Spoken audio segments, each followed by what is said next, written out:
Carrie Gress, lovely to have you on the show. Thank you. You just freeze up and crap. All right, well, Yes. that's it. What do I say? It is lovely to have you. Thank you. And it's lovely because, I'll be honest, if I were a better interviewer, I would read all of the books that my guests have just written. But I've read the majority of this one with my wife, and we were just blown away. That's awesome. So, yeah, thank you for writing it. Well, if it's any consolation, my husband hasn't even read all the books that I've written, so it's okay. Come on. I get it. It's true. Before we get into this book on feminism and what you've discovered, tell us a bit about yourself, kind of how you grew up, how you embraced the faith eventually, Big picture. So I grew up in Oregon, and I had this kind of very extended conversion when I was a teenager. My father passed away actually right after I turned 16. And so, when you witness something like that, you sort of start asking bigger questions. And I think more importantly, I didn't have anybody to rebel against anymore. So it wasn't fun to get in trouble and, all the things that I was doing as a teenager. And but I knew that faith was real. In fact, when he died, he'd been in a coma, and, it was one of those brideshead revisited moments where he hadn't communicated with any of us for a good week, and the priest came in to give him last rites, and he'd made the sign of the cross, and that was the last thing he did before he died. So, those are things that when you're 16 really speak volumes, I think. So anyway, I was on this journey, and, I had a grandmother who was very new agey, and so I was kind of dabbling in that. And anyway, I feel like I just wasn't well catechized. And so, and it was also, like the 80s and early 90s kind of jungle Catholicism. There was no internet to really figure out what was true and what wasn't. You were sort of dependent on what you could find. So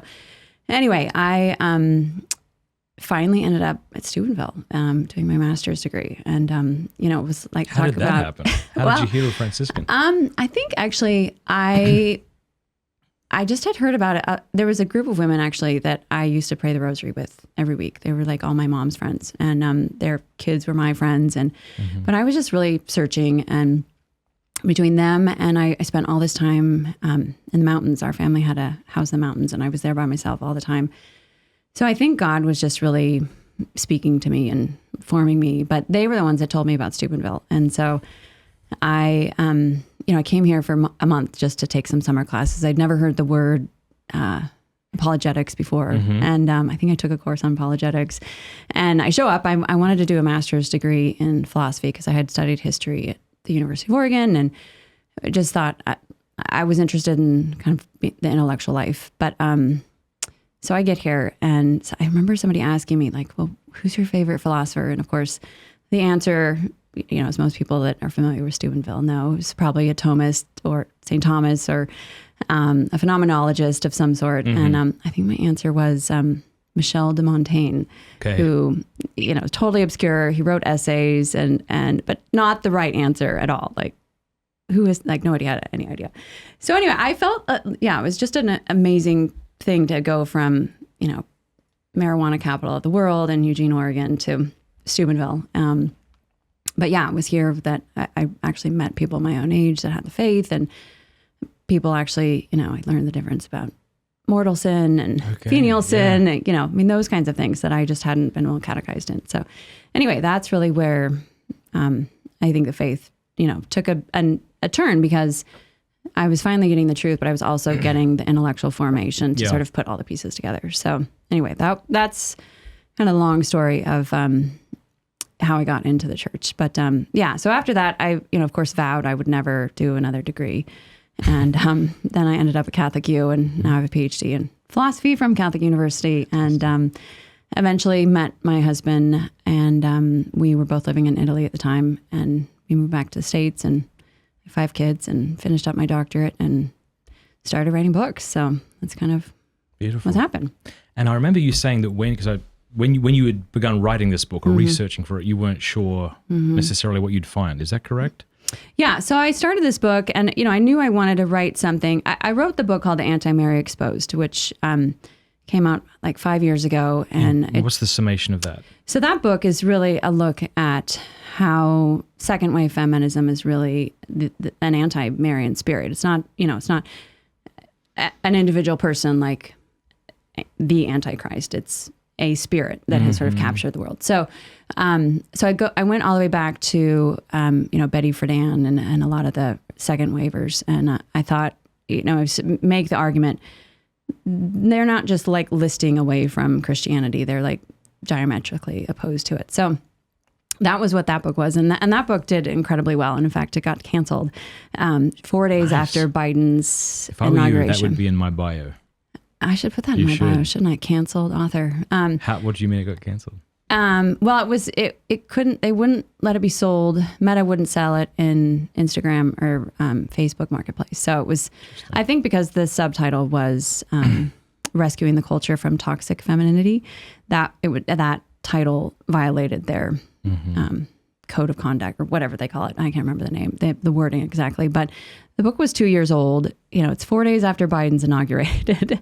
And it was probably the best thing that ever happened to the book. I mean, I was on the front page of Russia Times. It was really interesting to see who covered it, because a lot of domestic, right, conservative organizations covered it. And then it was all these, Hungary, Poland, Russia, kind of the newly independent states, or not so newly anymore. But in any event, it was, it was great. It gave the book a whole new life. It's now been published in Spanish and Portuguese and Polish.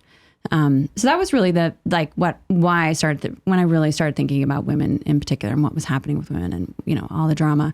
But people kept saying, why don't you write a book that is either Protestant friendly or that you can just give to anyone? And that's really where the inspiration came for this. So I knew for a long time I wanted to write this book.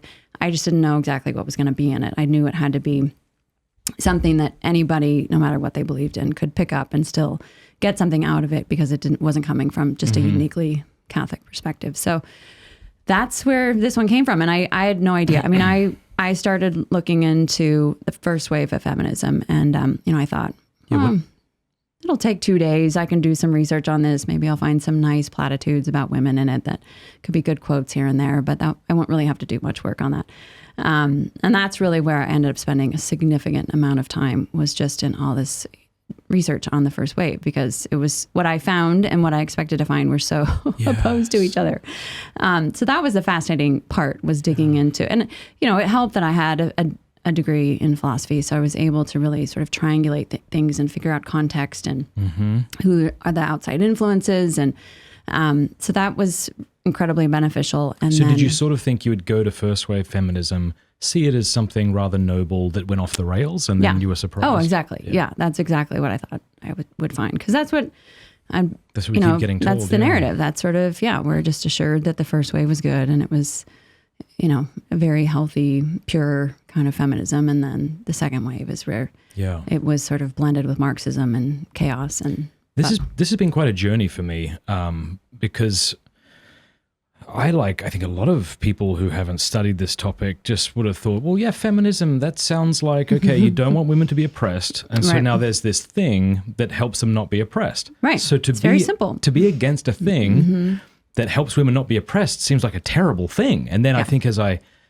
maybe as the years have gone on, I started to see some like really bad fruits of feminism. And so I think many others who are uneducated in this topic went, okay, so there's like this toxic feminism, right? There's this bad feminism.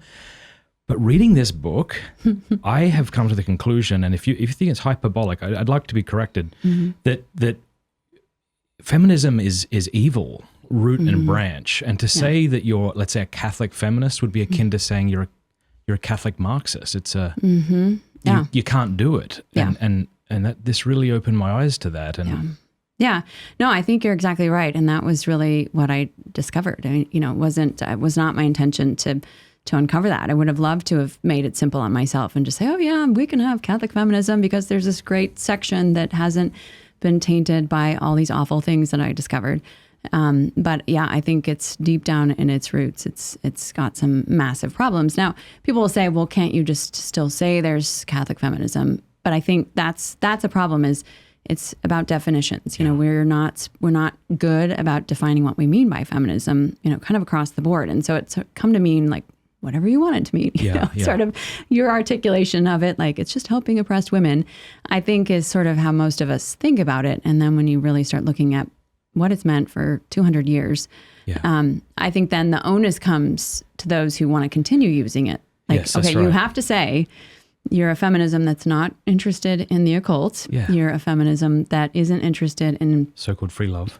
free love and the destruction of the family. And you also have to say you're a feminism that is not interested in crushing men, or being envious of men. Yeah. Or So like, why do that? Why bother? Why? That seems like It's that's so a much lot work. of time. Just It's choose another word. So much work. Yeah. It's an find another oxymoron. word. Catholic feminism, Yeah. it seems to me now, is an Yeah. oxymoron. As you Yeah. say, people can use terms however they wish to use them. Right. But, terms mean things and they change their meaning. And, Yeah.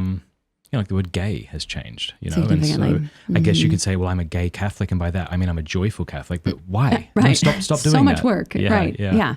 Yeah. Or a Catholic Nazi. Like, it just doesn't work. I mean, it feels extreme, but when you actually look at the damage of feminism, it actually sort of dwarfs Nazism, I want to just kind of damage. pause right now and just say, like, to anyone who's watching right now who is very reluctant to kind of go along with what we've just thrown at you, we've given no big. background, Right. please don't go anywhere. Please give Carrie a hearing here, because you might be surprised. I mean, as I've been thinking through this the last few days, I thought, okay, so like feminism exists because women are weaker. If women weren't weaker, we wouldn't need a feminism, I presume. This is, I know you're a PhD and I'm unsophisticated, so I'm going to throw out some bold claims which you can nuance.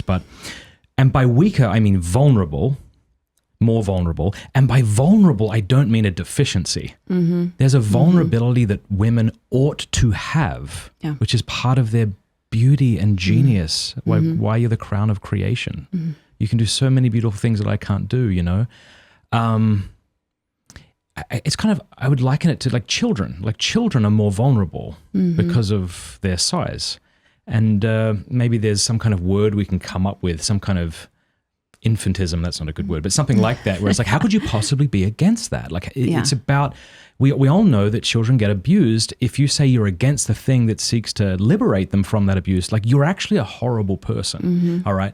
So speak to that. How can you be against feminism when it's clear that women have suffered in a particular way? I mean, men and women have all suffered, especially in the past, perhaps in unique ways. But women, I think it's fair to say, are probably more trafficked than men. There's probably other examples we can give, like maybe domestic abuse, I suppose. And so, so how can you possibly be against feminism when women suffer in a particular way? Way. No, and I think that's the big question. But what I discovered was really the answer to that question. I mean, I think feminists early feminists genuinely believed that women suffered tremendously, and they saw it all over the place in terms of, something like 1 in 20 women died in childbirth. Just the exhaustion and food is scarce, and all these things that go along with motherhood back in we're talking 1890s, early 1800s. Those things I think were really what motivated them, and obviously good intentions. The problem becomes when the answer is not how do we help women as women, but how do we help make women like men? And that's the question that feminism has really asked from the very beginning: is how do we make women more like men, because they perceive that men had an easier life because they didn't have to deal with their own fertility.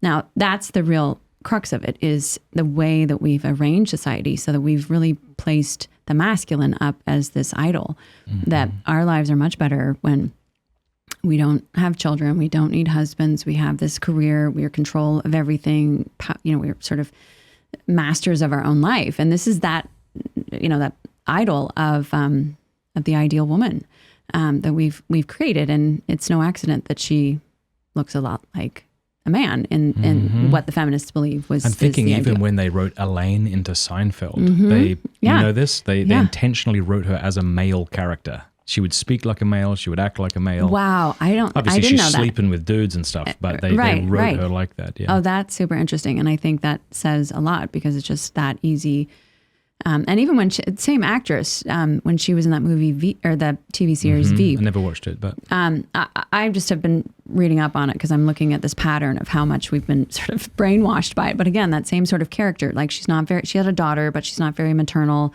I think she divorced her husband. It's just power and control and self-reliance. I think those are the keys.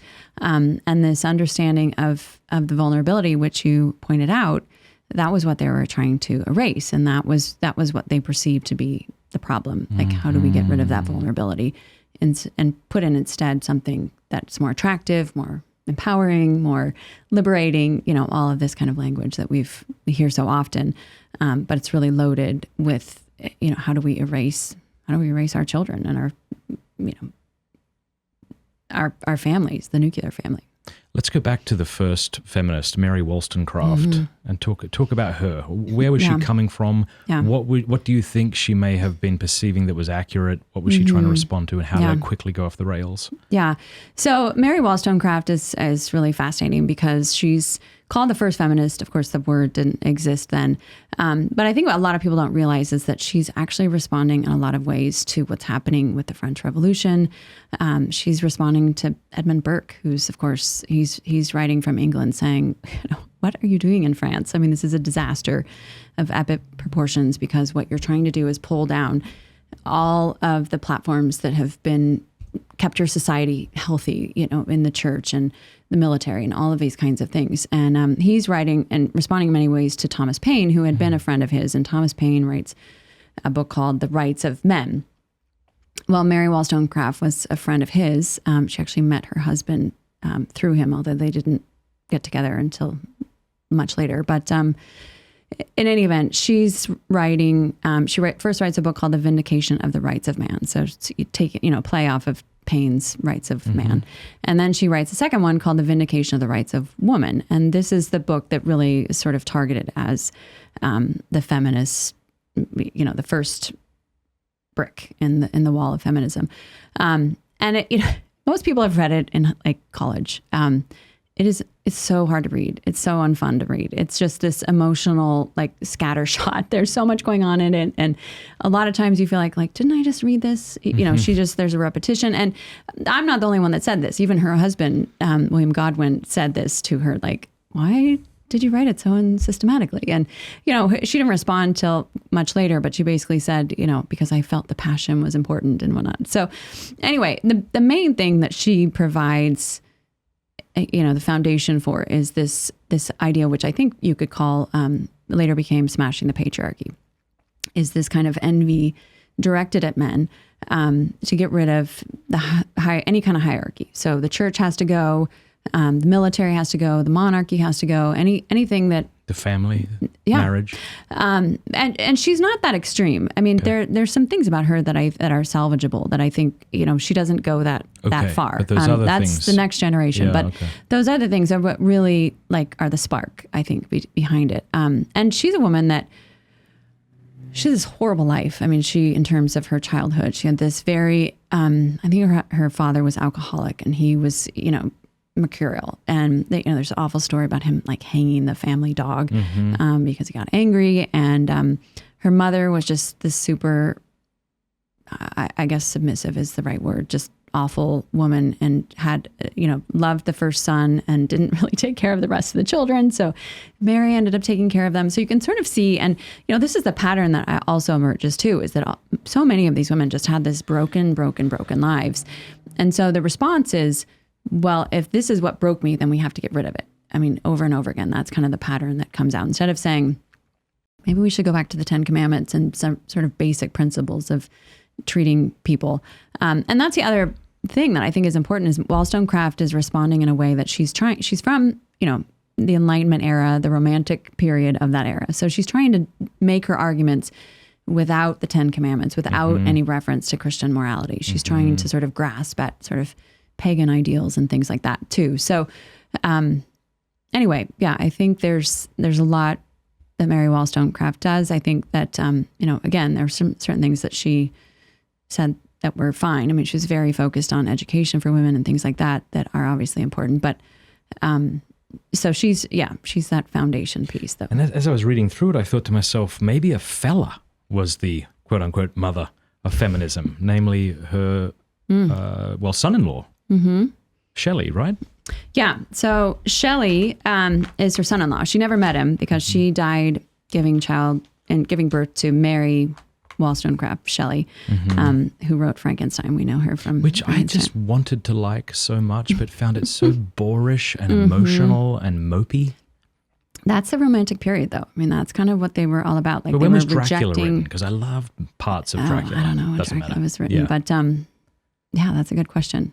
But yeah, I just found it. But wouldn't you be mopey? I mean, Mary Shelley had a pretty miserable life. I mean, she's now tell us about that. Right, her mother. Yeah, so her mother dies in childbirth. I mean, this awful story. Like, the doctor didn't wash his hands, and she got an infection, and she was dead within 10 days. And so Mary Godwin, her father is also a very well-known thinker who was totally against monogamy. He was all for, like, how do we get rid of monogamy? He actually was influential on the work of Marx. This is Wollstonecraft's husband. Okay. Yeah.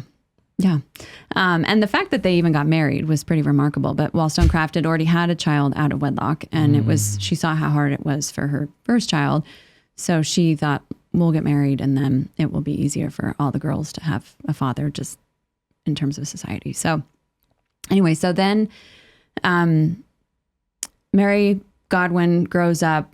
Her father marries another woman, and there's some other children that the stepmother has. And then I think Godwin and his new wife had another child. So anyway, the family's rapidly growing, but nobody's really getting along. It's kind of just a messy life. Although at one point, interestingly, the Godwins hosted Aaron Burr after he shot Hamilton, which I found to be an interesting footnote. But so he's well known. I mean, he was very much a kind of a celebrity of his day. So he attracts this young man, Percy Shelley, who's just been thrown out of Oxford, and he's married, and his wife is expecting, I think, their second child. And he's fascinated because, of course, he knows Mary Wollstonecraft's work, he knows Godwin's work, and he's also has this kind of wealth that is unusual to us in a certain respect, because it was based on his family and what his father's title was and what he was going to inherit once his father died. And so he could make loans based on his title and the estate and whatnot. And so this was what he and Shelley were sort of drawn to each other. Godwin needed money, and Shelley had the money, and Godwin had the ideas, and Shelley dreamed of the ideas, and kind of he was very much like this rogue cad. Like, he was just totally unrestrained by really anything.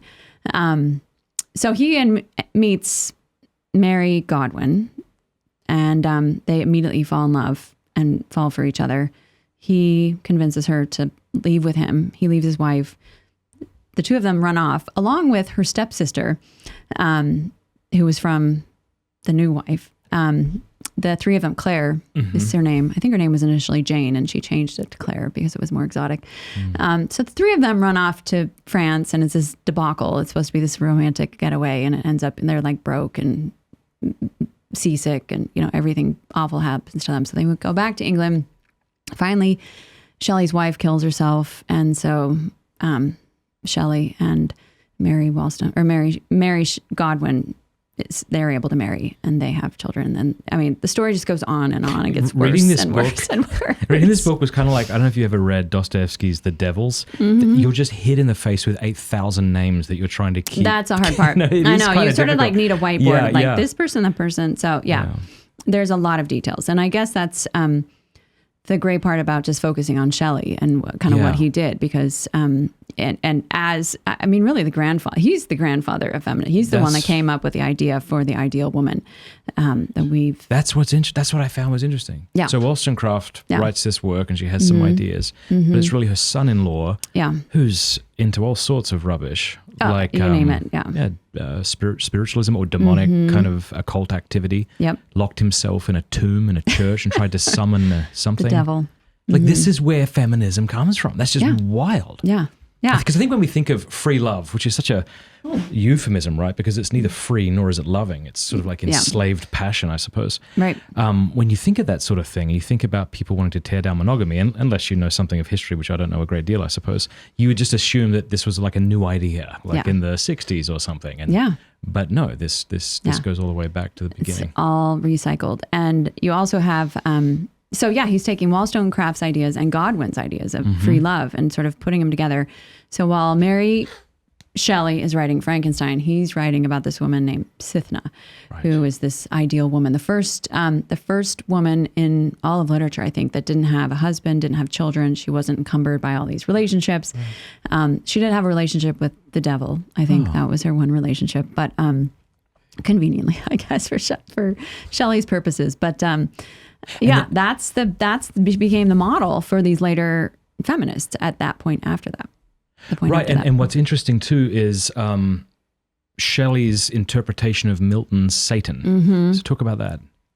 Yeah, so he's really, using Paradise Lost and reading into it, and he sees that Satan is sort of the hero, and he actually goes back and rewrites Genesis 3 so that Eve is no longer, this weak link or tempted or anything like that. But in fact, she is actually, the serpent gives her an opportunity that she is able to acquire this special kind of knowledge because of her relationship with the serpent. So he basically takes what had been up to that point sort of Christian orthodoxy of, you've got this hierarchy of God and man, and Eve is the helpmate, and then the creatures that they name, and inverts that order. So the serpent is talking to Eve, and then Eve is lording over man, and God's nowhere. Wow. Yeah. So it's this remarkable inversion. Yeah. Yeah. So, I mean, again, if we can call Shelley the grandfather of feminism or the father of it, which is so interesting. It's kind of like when a woman complains about the patriarchy while she has her husband's last name or her father's last name. But so the beginning of this is from a man who thought that Satan was the hero. Yeah, exactly. Cool. Just so we're clear. Yeah. And I think that's the astounding thing. I mean, I would say almost no woman knows this. Like we just we've been told what feminism is like and where it's come from and how it's supposed to operate, that it's not discussed that it was actually concocted by a man. So I'm not even sure if the Satanism would turn modern women off today who are into feminism. They would probably just think, oh, good. That was very enlightened of him to realize this so soon. Yeah. But it's that's his legacy. I mean, that's what he created, was that way in which, you see he has to go all the way back to Genesis 3 and recreate the whole story and, start at the beginning. What is the patriarchy and why is it necessary? So what is the patriarchy? And this is one of the things I wish I had put in the book as a better definition. But I think the patriarchy is really that natural authority that God has set up for the way in which we flourish, the way in which we use our gifts best, the way in which we bring order out of chaos. Salvation out of fallenness. I think it's and just even looking at it specifically, I think that, the way that it's used in the culture, patriarchy is considered such a bad thing. When in fact, you can really distill it down into something very simple. It's just the way in which men bring order to society and to the family. Or if you look at it from a religious point of view, it's the way in which God ordered his chosen people and his church. Exactly. Yeah. Very simple. So what I find really interesting, right, is you have this kind of this triangle of errors that crop up in all versions of feminism, it seems to me. You have free love. You talked about this. I'm getting this from you. Free love, a sort of occultism or spiritualism, and a desire to dismantle the family.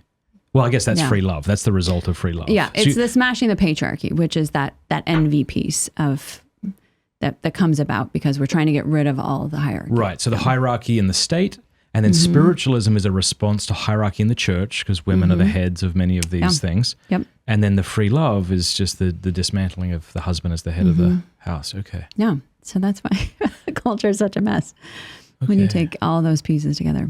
Well, I'm going to try to play devil's advocate. I'm sure Shelley would be pleased. He would be smiling somewhere, I'm sure. Isn't it the case that women have suffered tremendously from the hands of men? And so therefore, shouldn't there be some sort of movement or some sort of that liberates them from that oppression that they've received from the hands of men?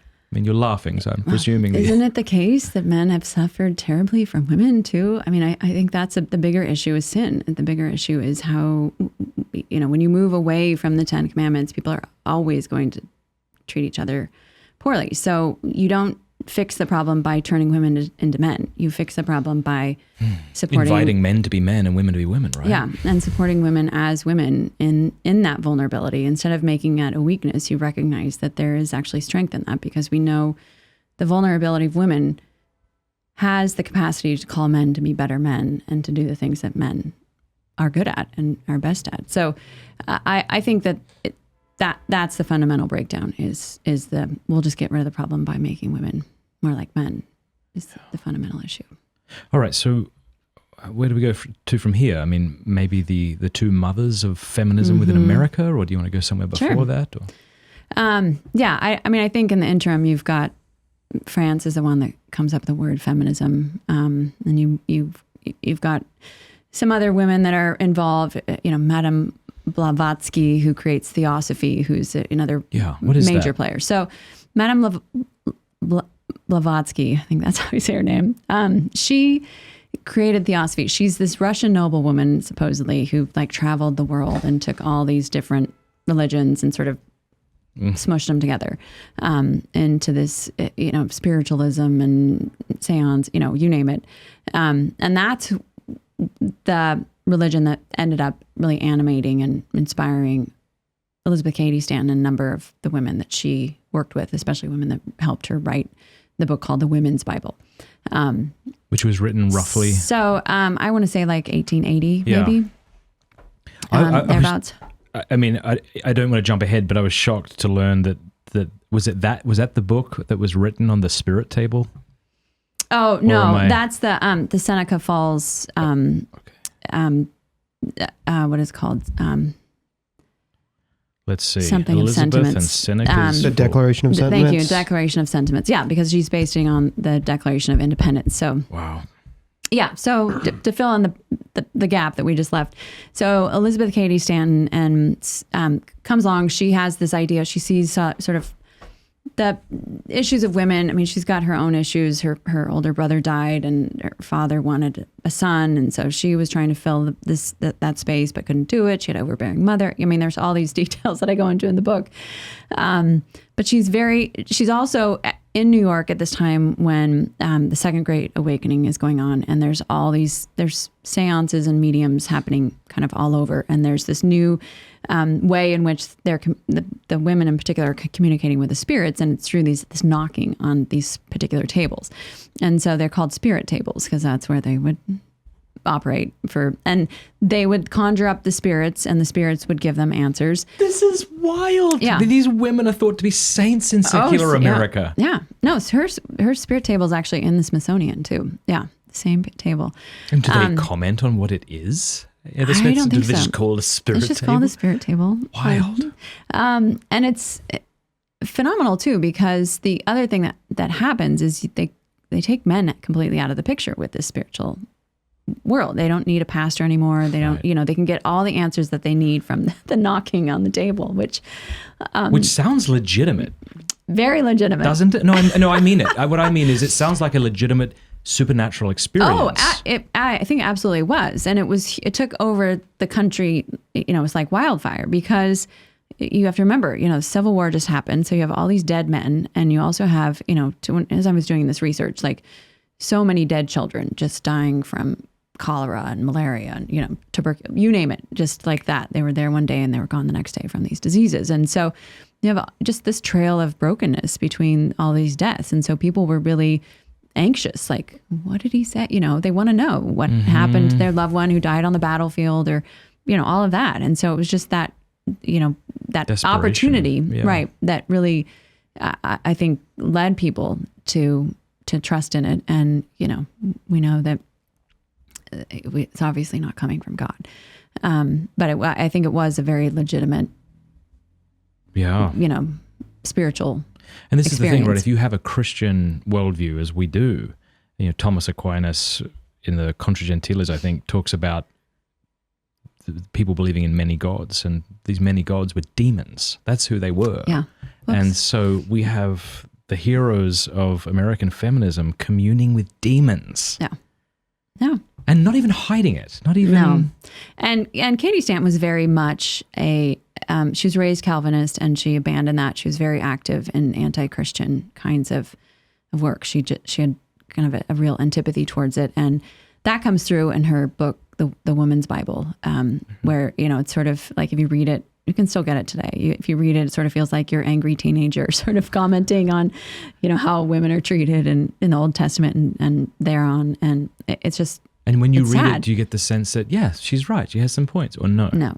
And in fact, between that and another scandal that happened, she actually got thrown out of her own organization because she was just so toxic. And, I think the other part of her work was, of course, Susan B. Anthony. And right. Susan B. Anthony was very much just a mouthpiece for Cady Stanton. There's, Cady Stanton was busy home with her children, and Susan B. Anthony wasn't married and didn't have children. And so she was the one that could go out and travel. And she was very involved. I mean, she actually at one point said something effective, I wish the demons would come speak through me, or the spirits would come speak through me, because she had a hard time public speaking sometimes. So, so it's very much part of their culture.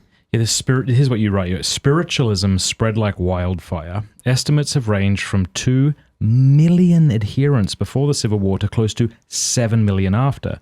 And here's a quote from a reporter from the New York Times. Judging from its rapid extension and widespread effects, it seems to be the new, what does that word mean? Muhammad. Okay. Is that what that means? Yeah. Of the social antichrist overrunning the world. Yeah. My goodness. And then this, I don't know what this quote was from, but I found it really interesting. Feminism is the infidelity to male supremacy, which officially began as an organized movement at Seneca Falls, New York, 1848. Spiritualism, the direct communication with the spirit world, which profoundly subverted organized religion, began with the Fox family, rappings, gosh, that would be terrifying, in 1848. And free love is the infidelity to the primary social institution, the family. So it's like an unholy trinity of sorts that overthrows the order of the world, because I think the etymology of hierarchy means holy order, doesn't it? I know that you can look that up if you don't mind. I don't know. Yeah, and the opposite of hierarchy isn't peace, it's anarchy. Yeah. Yeah, good. Yeah, so that's our founding mothers. And founding mothers. And what was and so this is, and so what about these two women, Anthony and Cady Stanton? Are they practicing so-called free love and that sort of?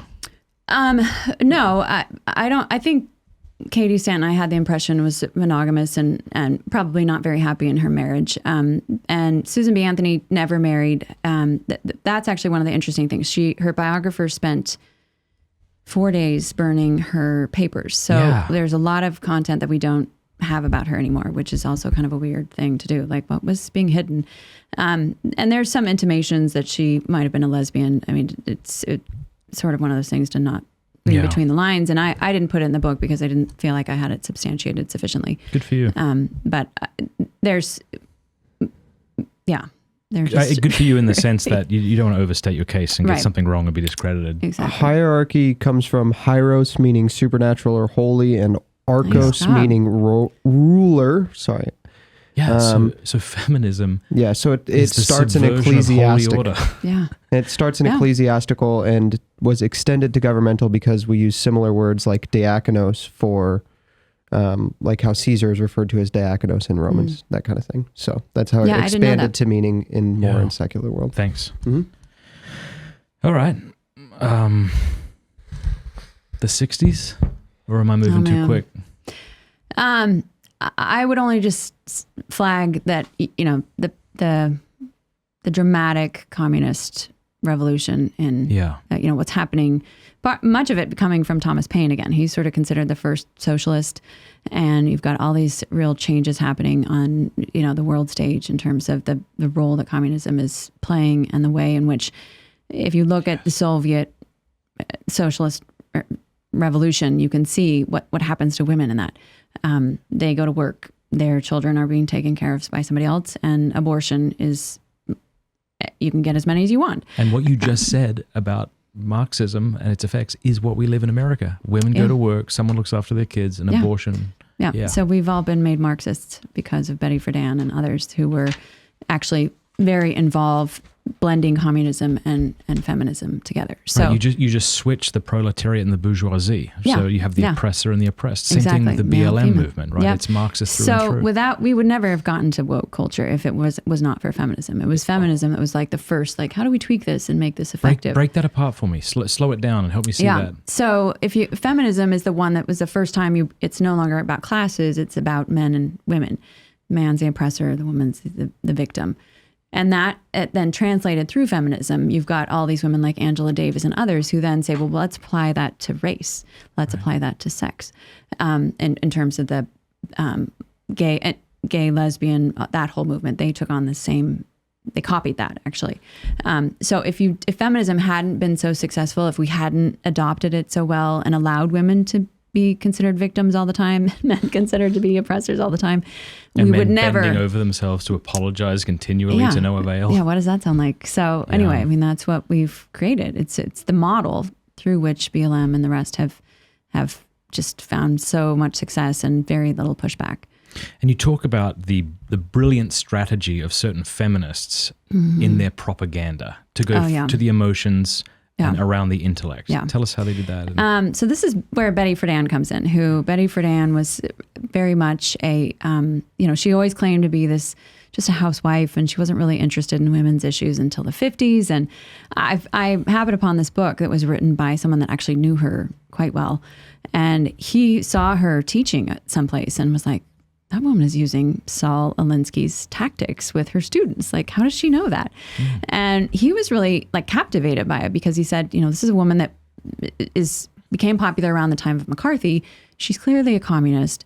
How did she hide it and still be successful? Like, he wanted to expose it because he thought people would be more impressed with her, that she was such a successful hider of communism and escaped the net of McCarthyism. So he goes back and he actually told her he was going to write this book about her. And she said, I won't give you access to any of my private papers. If you, try to access anything without my permission, I'll sue you. That kind of was her response. And he was already in so deep that he just kept going and was so convicted that it was such an important book to write. So I found that book, and it was just amazing to see all these references to all the work that she was very much engaged in with the Communist Party, especially this group called the Congress for American Women, which was set up by Bella Dodd, actually. I don't know if you know Bella Dodd, but she was a communist that had a big conversion at the hands of Archbishop Sheen. Yeah.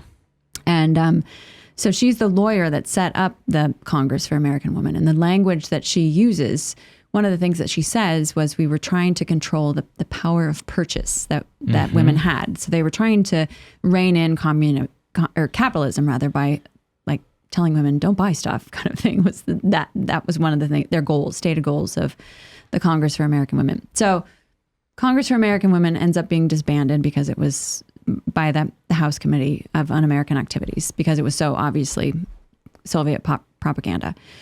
Anyway, Friedan knows all of this, and she's a very much an adherent of Marx and Engels in particular, because she has a quote, I think it's from him, not Marx, but she has this quote about how women are not going to be free until they're doing productive work. And they had already decided that the communists in America had already decided that raising children wasn't productive.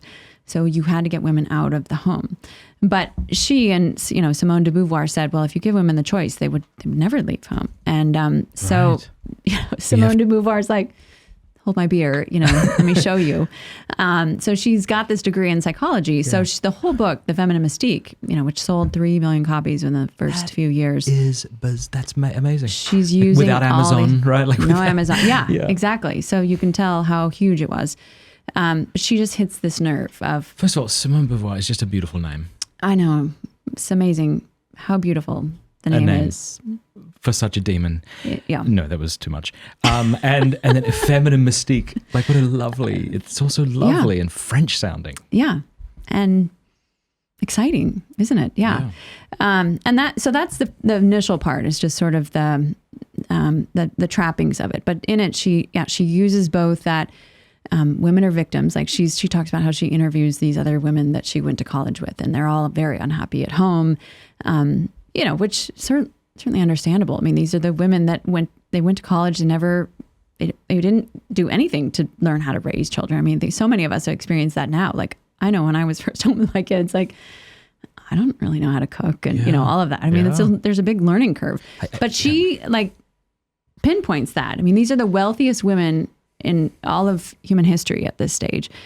And she calls the home the comfortable concentration camp. Like that's how she wraps it up. Bizarre. I mean, that name. How did she get away with that? The comfortable concentration camp. I mean, talk about overstating your case. I mean, the how you have a wealthiest husband women who loves you and provides for you, and you raise these beautiful children who look like you and are the offspring of your life. Right. Yeah, that's kind of like a concentration camp. It's just like it, in fact. Exactly. It's just more comfortable. That's what. So that appeals to that heart of a woman in the sense that, like, I'm a victim here. Like, this is bad. I've got to change this. I'm going to be like men. So that's the first thing. But tell us a bit more about this Simone Sheila, because I keep hearing her name. Oh, wait. But I don't know much about her. Oh, Simone de you mean Beauvoir. Simone de Beauvoir. She wrote that book. She didn't make that comparison? No. So this is Betty Friedan who's doing all this. So Simone de Beauvoir is a French philosopher. Okay. She was actually going to consider being a Catholic nun when she grew up. She grew up in France. And she ends up falling in love with Jean-Paul Sartre, and they're the existentialists. And so her big contribution is that she's the one. She has that quote that says something like, "A woman isn't made a woman; she must become one," or something like that. That idea. So it's this idea of becoming something that is, I think, what really captured the imagination of people. And so that's the foundation through which the trans community comes from. That's the justification of it, is because she and Jean-Paul Sartre in existentialism were really focused on this idea of how do you be authentic to your real self? How do you reinvent yourself? All of that. Those are the ideas there.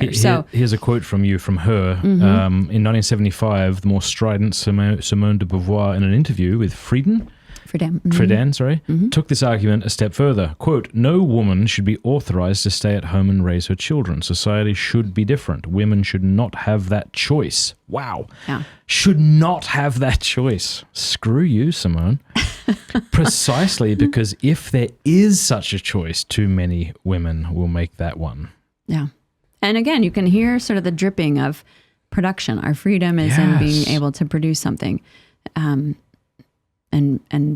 that is the slavery. That reminds me of that line from one is not born a woman, but rather she becomes one. Thank you. Mm-hmm.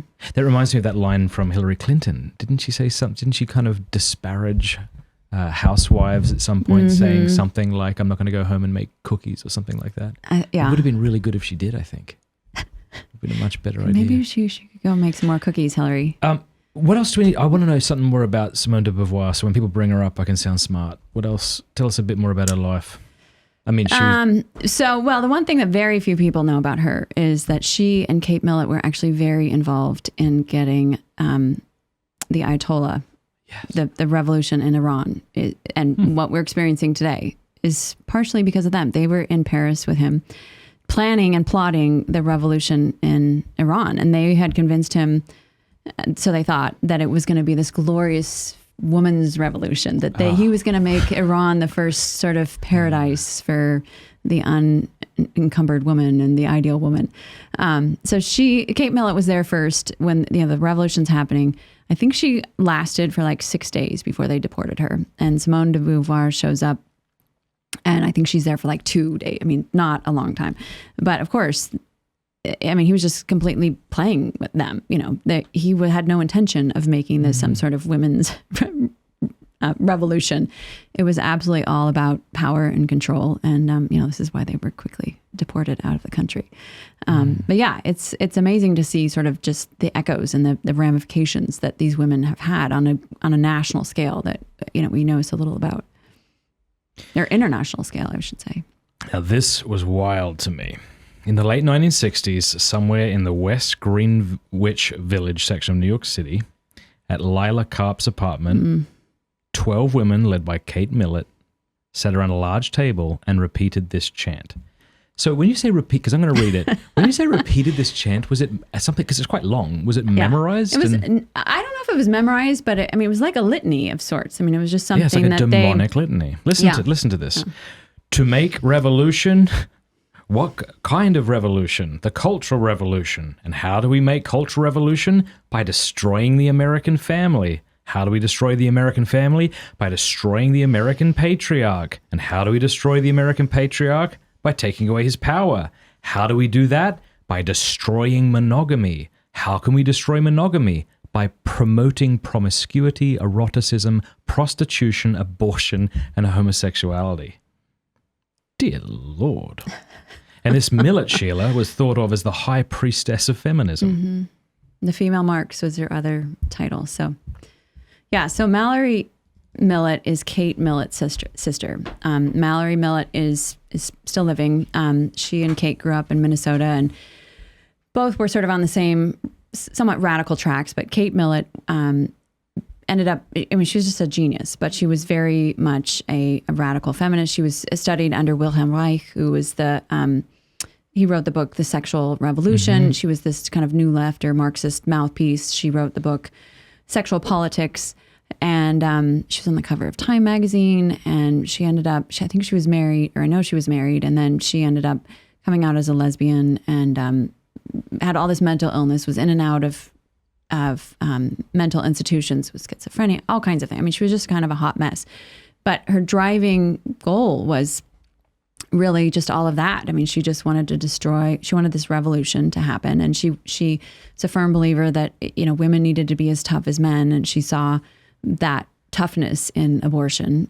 She saw, Vietnam was going on, and they would see people dying from, especially innocent people, and say, well, women need to be that tough and kill their own children. And I mean, she was just a diabolical, awful woman. And so Mallory at some point had this big conversion, became Catholic. And it was really interesting, actually, because I had read some of Mallory's content. This was years and years ago, because I cover Kate Millet in my book, The Anti-Mare Exposed, as well, probably a bit more thoroughly. But so Mallory had written all this stuff, and I thought, I need to know more about this. So I reached out to her one night. I'd been putting off reading this for months, and finally I wrote to her one night after reading her stuff at like 1 a.m. And the next morning I wake up, and she was like, you have no idea. I think this is a real answer to prayer.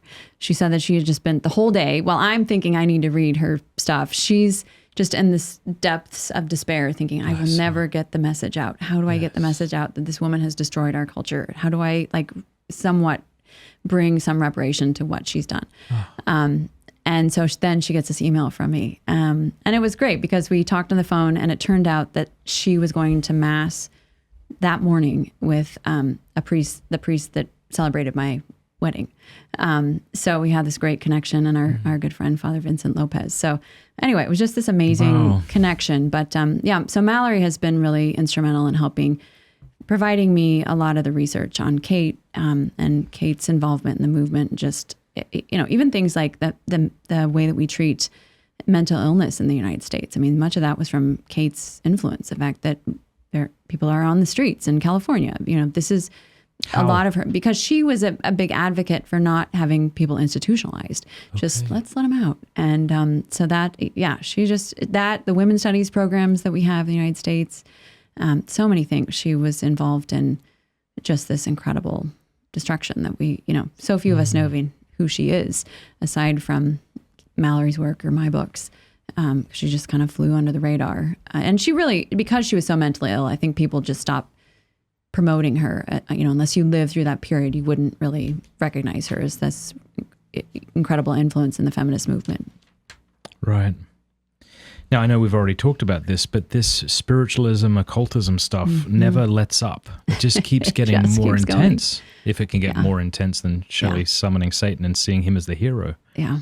I got to tell you guys about my new favorite app. It's called Ascension, and it's by Ascension Press. This is the #1 Bible study app, in my opinion. And you can go to ascensionpress.com/Fradd. go there. And so that way they know that we sent you. It is absolutely fantastic. It has the entire Bible there, very well laid out. The whole Bible is read to you by Father Mike Schmitz, or just sections of the Bible. It has the catechism there. It's cross-referenced absolutely beautifully. It's really actually quite difficult to explain to you how good this is. Just download it and check it out for yourself. It even has over 1,600 frequently asked questions about Scripture. So if you go to Genesis 1, you might have a question about evolution. Well, there's a drop down right there. You can read an article that'll help you understand it. I went through it with the guys at Ascension the other day, and my jaw was just, it was dropped. It was absolutely amazing. It's had tens of thousands of 5-star reviews. Again, go to ascensionpress.com/Fradd. It also has all of their amazing Bible studies. So I remember back in the day, I had a big DVD case of Jeff Caven's Bible studies. Well, it's all there on the app. So go download it right now. Please go to ascensionpress.com/Fradd. I've heard people say, and I think there's some merit to it, that there's a sense in which atheism is religious because it's this belief system. You could say it's a lack of a belief system, but it does believe something about the afterlife, about objective morality, often how we should live and that sort of thing. But if it's not appropriate to call atheism a religion, I think the more I've read, it is appropriate to call feminism a religion, especially with all this involvement with tarot cards and spiritualism and all this sort of stuff. And I was talking to my wife last night about this. You know, when she was young, she would say that it would just come in the mail. She'd have 17 magazine, Cosmo magazine, and all of this, as I now see it, religious propaganda that's no less religious than a Jack Chick tract or something. Well, and I think cult is probably a better word for it, because you're not really allowed to question it. You know, you have to just keep absorbing it, and if you don't absorb it, then there's something wrong with you. And you know, this is really the genius of the left, is that they have not only defined their position, but they've defined what their opposition looks like. So it's the doormat. It's that, you know, I mean, every time there's some sort of, you know, abortion ruling, who's there? The red bonnets and the red robes. I mean, this is how they've made it look. The Stepford wife, you know, like anyone who has any kind of pushback against it must be a fanatic, or crazy, or part of a cult, or fertility cult, or whatever. But in fact, the reality is they're the cult because they have made it such an enclosed system. They've been so effective in the propaganda all across the board. You know, if you look at fashion, politics, Hollywood, daytime television, you know, all of these things, book publishing and academia, it's the exact same message that's, you know, it's on this loop. They just keep repeating it over and over again, and you can't really get out of it. And that, you know, I think is what gives it those cultish aspects. Right. I like that. I hadn't ever thought of that before. I've never really understood what the word cult meant. To me, it just seemed like a slur about a group you don't like, you know, but I like that idea. I think that is an integral part of being in a cult, not being able to question it. Yeah.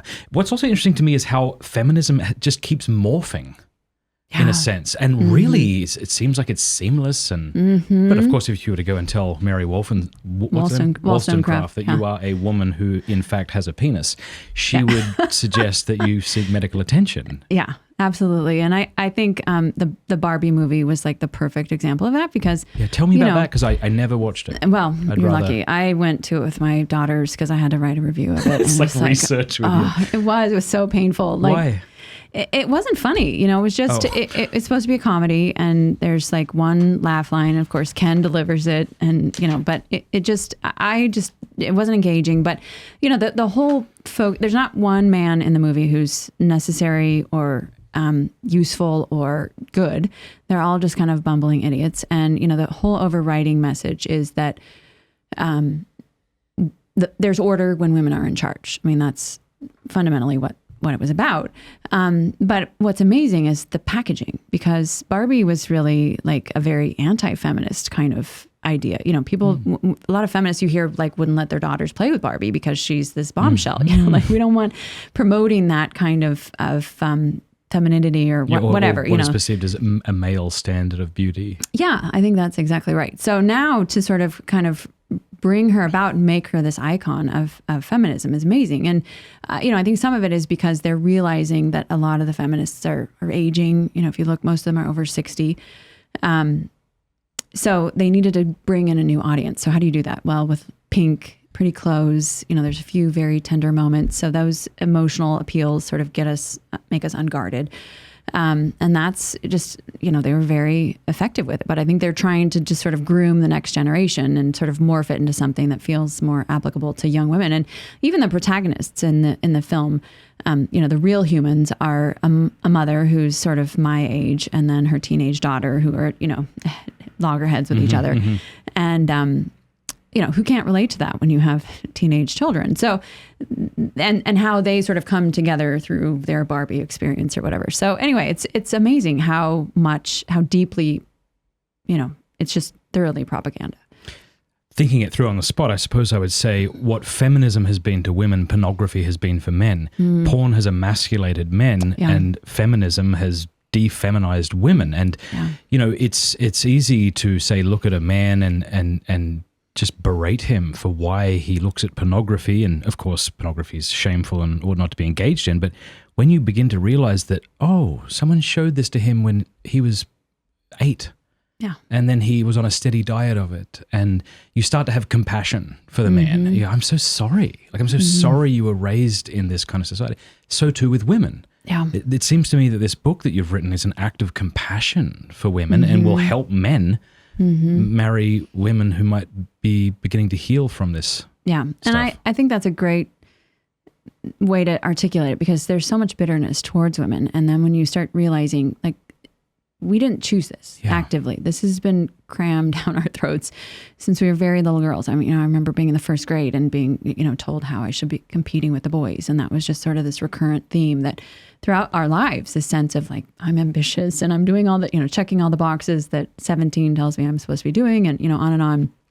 And I think it really is a process. So many of us, even when you start to realize it, it doesn't mean you get it all. You still have to sort of heal from it and figure out what does it really mean to be a woman instead of just this woman who's striving to be, a poor copy of a man.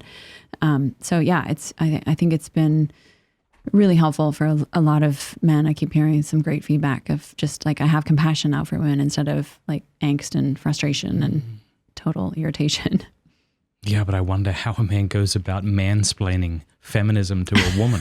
This is why you're so necessary. Right, that's the problem. I mean, this is why I think this book was never written. I don't think, this research has been hiding in plain sight for a long time. It's not like I was some sort of digging things up that nobody's found before. It was just a matter of putting them together. But I think because a man could not have written this book, that's probably part of what took it so long. I think also because I don't have a job that I can be canceled from. I think I've had a lot of women say, well, how do you write what you write? They're worried about tenure and their jobs and careers. And since mine isn't really dependent, if all of it goes away, I'm still very happy stay-at-home mom to my children. So I think I had a freedom to be able to say things that a lot of women haven't. But that's the saddest thing, that we're at this stage where you can't economically be dependent upon any kind of the feminist, apparatus to be able to speak about it freely. So if it's the water that women swim in, how do they recognize it? I think the best way is through suffering, through the pain that they have is being inflicted upon them because of feminism. I meet so many women who, one in particular I've gotten to know pretty well. She checked all the boxes. She went to Ivy League undergrad, Ivy League graduate school. She had this incredible career, and suddenly her career, something fell out. The bottom fell out of it. And what does she have? She's 50, 55 years old, and she has no husband. She has no children. Her parents have passed away. What's there? So I think that's the hard part is just between women like her, but then also those who are living the hookup culture and the body count game, and totally unsatisfied, miserable, depressed, all of that. We know that God has created a system that we're going to suffer when we're not doing things in the way in which he's ordered things. And sadly, that's, we know his megaphone and that's how he's reaching people. But if we're not actually offering a way for them to get out of that, then what do they have? They just have, there's nowhere to go other than more medication. And that's, what motivates me a lot is just how do we help women figure out that they don't have to stay in this, horrible, narcissistic, vicious cycle that has been created for them. Yeah, there's this ongoing theme on Pints with Aquinas when we discuss a group of people who we wish would return to sanity, whether it be the trans cult or something like that, rather than berate them. And maybe berating is sometimes helpful, but usually the ideology is what needs to be berated, not individual suffering people. Yeah. But how do we give them an off-ramp? That's the question, right? I don't just want to argue with you so that you dig your heels in all the more. Yeah. How do we help people be like, you know, well, I guess you started to answer that, but... There's the question. And, you know, a lot of that actually has influenced the work that I do with Noelle Mehring. I know she was just on your show. And our Theology of Home project, because when I was researching the Anti-Marriage Exposed, I realized, you know, why are women so controlled by this? And the biggest piece is just culture. Things like magazines and daytime TV and home shows and, you know, all of that we consume, you know, on a daily basis. Women in shoulder pads at the office, being liberated, obeying their boss, but a slave if they obey their husband. Yeah. That's right, with a briefcase in hand. But we're not offering anything culturally like that. Okay. You know, you don't look around and see like, oh, I love that alternate home show that's being offered here. Or I love this magazine that I can get at the check stand. That's something sort of akin to Cosmo, but isn't just totally Slutty. disordered. Yeah. Yeah, exactly.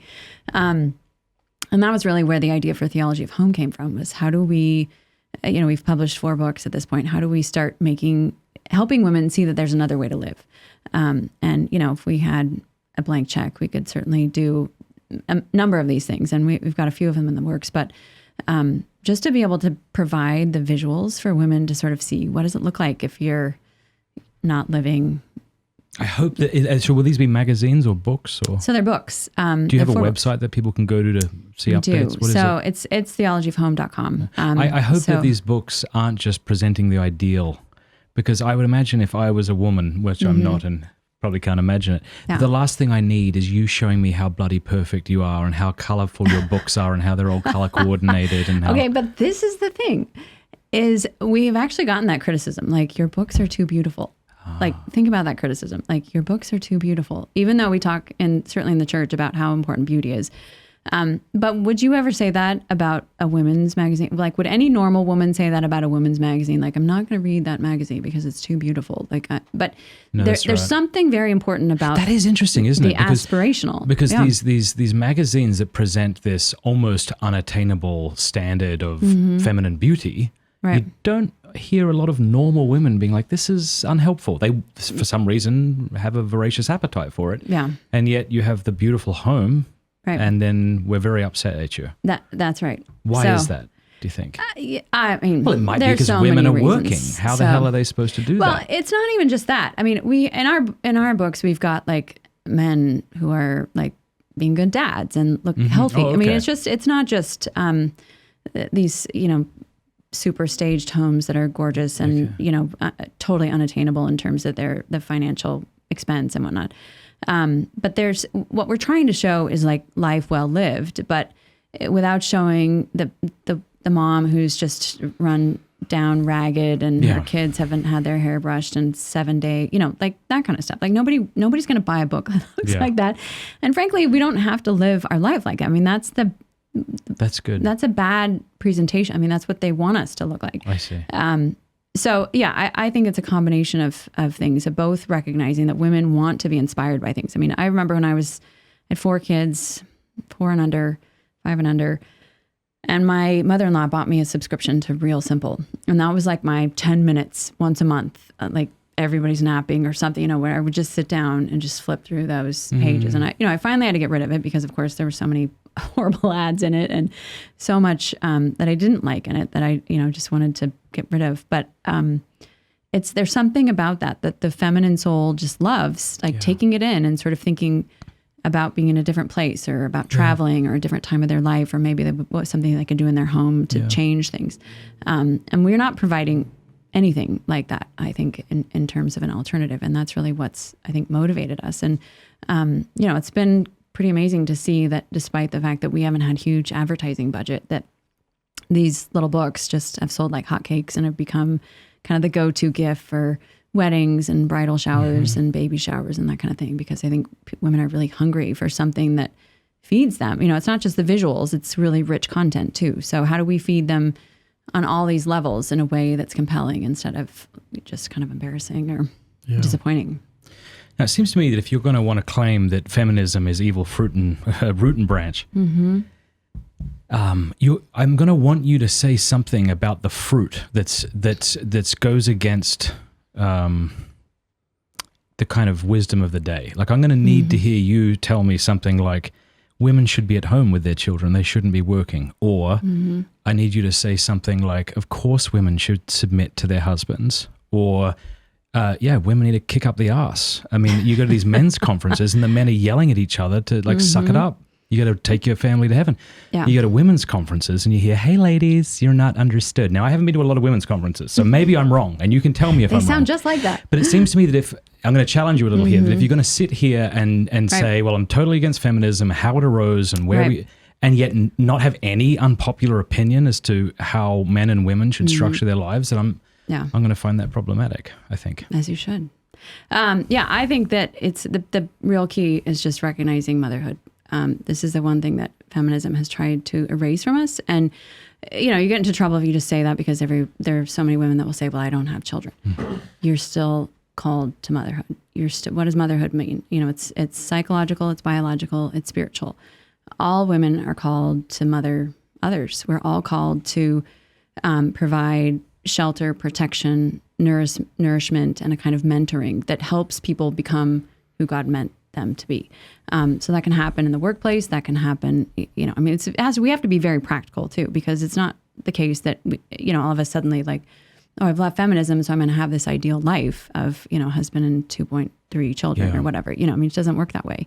Well, what's difficult too is it's not just that feminism has influenced you in an isolated sense that you can now reverse course. Right. It's a structure of sin. Everybody. Yeah. So like how do you tell women in a society where many of them feel like if I don't work, like we cannot make, you don't understand. Yeah. Like how do you then demand that she stop working? Now, to me, that doesn't seem to be enough. Like I think you can acknowledge that and say, well, exceptions make bad law. You can still say, well, yeah, fair enough, but you should be working towards this. But I guess that's where the practical reality comes into it too. When my father passed away, like what did my mom have to do? She had to go back to work. I mean, she had helped him with his business, and gratefully she had done enough with him over the years that she was able to take it over, and we were able to have an income. So our lives are not pristine and tidy and fit into these categories, because there was absolutely no way she was not going to be a working mom at that point. Of course, yeah. So I think that that's the reality. But there's, there are women that would love to be married and love to have children, and for various reasons, many of which have nothing to do with them, like you said, the structure of sin, they still have this desire. So rather than say, oh, well, you should just keep working the way that the feminists have told you, why don't we start helping you think about yourself in terms of a mother, helping those around you and start mentoring people, so that whether or not you actually do have children, it's going to be a lot easier if you do have children, because you've already sort of started that mindset of thinking, how do I care for others? That happens. B, you get out of your own narcissism and you start thinking about others, which is always going to be beneficial in this feminist world. Yeah. And C, if you end up not ever getting married, you have this incredible vocation of pouring yourself out on to others, which God can do, manifold, beautiful, and glorious things with. So I think the most practical step is really sort of reorienting our minds to understand motherhood instead of kind of this career-minded, and making this sort of false binary, like has to be one or the other too. I think this is a big mistake, because women have incredibly different stages of their life too. I know when my children are out of the home, I can only imagine what I'll do, but women also have different vocations. This isn't something I would have chosen for myself to come here to talk to you today. I mean, this isn't, I would love to just be a full-time stay-at-home mom, and they're just exigencies of the culture that, we have to deal with, but also that God asks us to do because of the world in which we live. All right. So I think I like what you're saying, because you're kind of giving a general answer to a general problem, right? So if the general problem of feminism is to eradicate you of your femininity, motherhood in particular, then the answer is going to be to reorient the woman to the goodness of motherhood. Fair enough. So then do you take issue, because it seems to, back up a sec. We live in a day and age, right, where let's just pick on anyone, like the politicians, the movie stars, the musicians, right? They don't know what men are. They don't know what women are. Yeah. They don't know what sex is. Could mean any kind of sexual act, right? They don't know what marriage is. This is bizarre. Like, think about that. That's not that. I don't think that's hyperbole. You don't know what men, women, marriage, and sex is, and now good luck. I mean, it seems to me that you would obviously have this desire to return to something. But do you think that when people start imposing certain demands, like women it should almost never be the case that women work outside the home or something like that? Do you think that you see what they're doing and maybe they've got a point, but it's too rigid or too unhelpful to the complexities of modern people?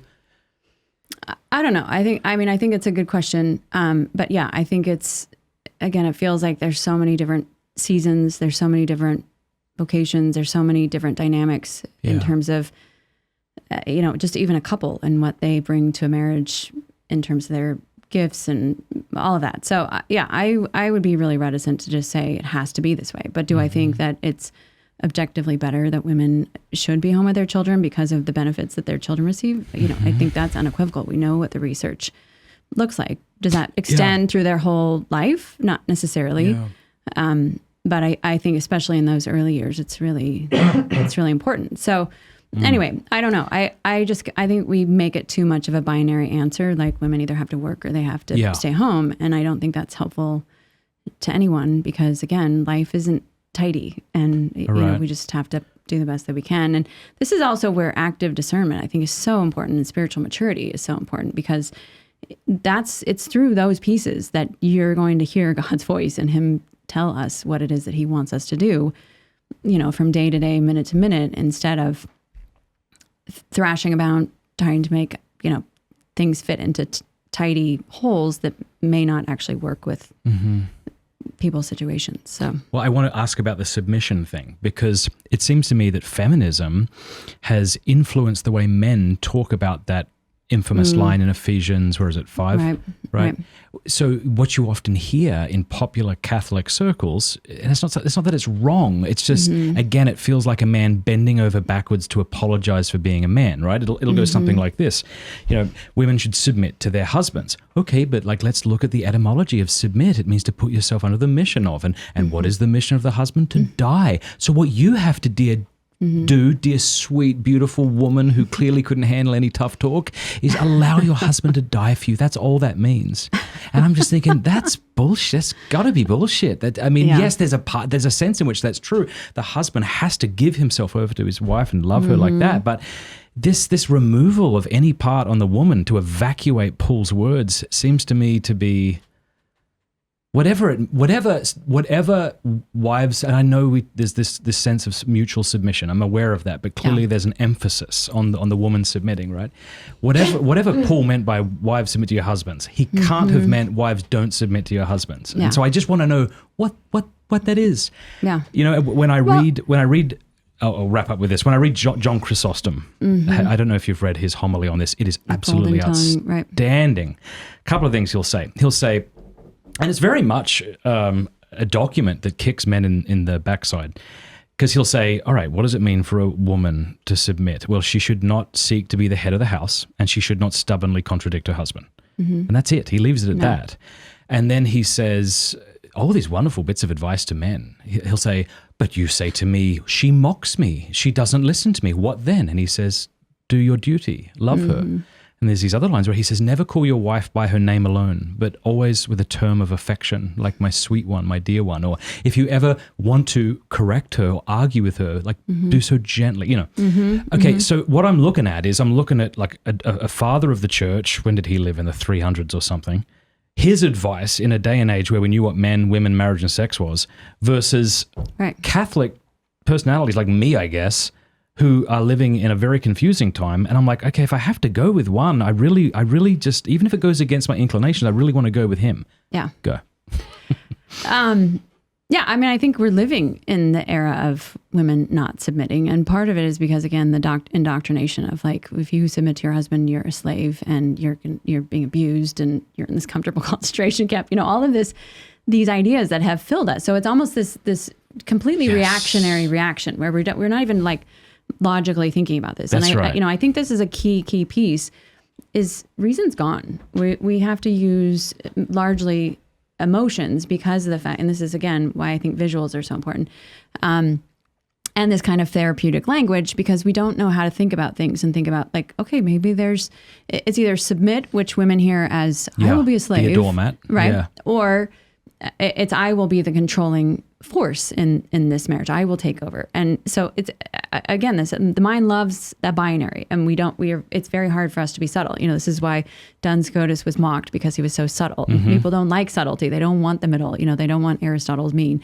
They want one extreme or to the other, because that's how, especially in sin, we go from, when we get mad, they're like, fine, I will do it, or fine, I will never do it. There's not kind of a balanced response. So I think this is what we're up against, is sort of this, a lot of women will hear, especially in Catholic circles, sort of men who feel like they have to say it, but they say it in a way where you're like, oh, if I had to be submissive to that guy, like this would be a nightmare. Like there's nothing compelling about it.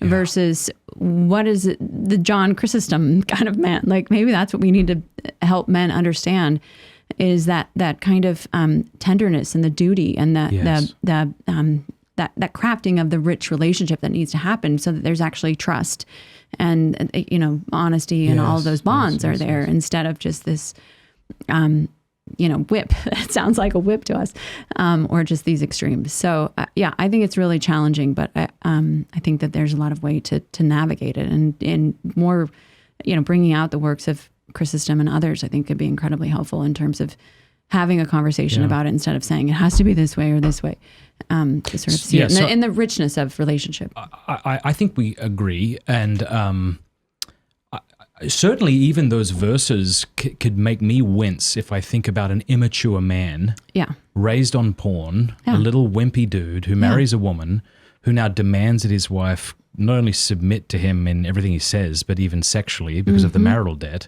Yep. Right. Submission and the marital debt are both real things. That's appealing, right? Yeah. I mean, that man that you've just painted, and that's, I think, what so many of us think of. And that's the fear. Yeah. Yeah. And so maybe is it that the submission makes sense in light of the love, and the love makes sense in light of the submission? Like, would we all do better if the man focused on loving his wife like Christ, and the woman? So instead of the man focusing on how this woman's not submitting, if he were to put first things first and love her, and then the woman put first thing first and concern perhaps, and submit to him. Instead of everybody sort of digging their heels in and say, you must do this for me. It just feels like there's got to be more clarity here. And I cannot believe that this onslaught of feminism hasn't muddied the waters here, that we still need to figure something out. And maybe that's where we're at. It's kind of like today, where we're all trying to reclaim tradition that was robbed from us, in Catholic circles. Yeah. And it looks a bit awkward at times, people dress a little awkwardly with their pocket watches and things, and good for them. And like, I love it. Like, people want tradition again, right? And it's going to look awkward until it doesn't anymore. Is it something like that maybe with male and female relationships, where it's like we've just been nuked and now we're just both trying to figure out what it means to... We don't really have good role models either. I mean, again, who are we seeing? We're seeing, Britney Spears and Justin Timberlake and the abortion that they had, because he didn't want to be a father when they were dating, just this kind of awfulness everywhere around us. Also this kind of immaturity, spiritual immaturity. I mean, so many people getting married and not having the kind of spiritual maturity that they ought to have. And so we don't have good role models of it. We don't even have, now that I know so many generations obviously are dying out, we don't have examples of people that lived before the feminism exploded. So I think that's another interesting aspect of it, is we just don't have any real role modeling. And, that's a beauty of being around large families, or being around communities where, especially churches and things like that, where you can see actually what it looks like to be an ordered family, and sort of figure out, ask the wife, like, how do you make this work? And, vice versa. And I think it's got a lot of, it's things like humor and humility can and should go a long way too, instead of this, sort of bizarre envy that women are constantly promoting of like, I want to be just like you, but I want you to be like me, sort of this schizophrenic relationship that we have with men as well. So, and that happens within the marriage too. So yeah, I think it's figuring out ways to model this for people so that they can start seeing it in real time instead of just making it an intellectual study. Can help a lot too. I wonder, do you think that men and women are wired differently in this sense? When a man goes to a men's conference, he kind of enjoys the direct language, like you need to be doing better than you're doing, that kind of stuff. Maybe I'm wrong because I don't go to a lot of women's talks, although I have heard them, but I don't get that sense where women are strongly kind of challenging women to be better wives and better mothers. And I would think that if a woman was on stage saying like, you really need to be doing better than you're doing, that there would be a good portion of women who would be deeply offended by that. I think there might be a lot of other women who are grateful, but... Yeah.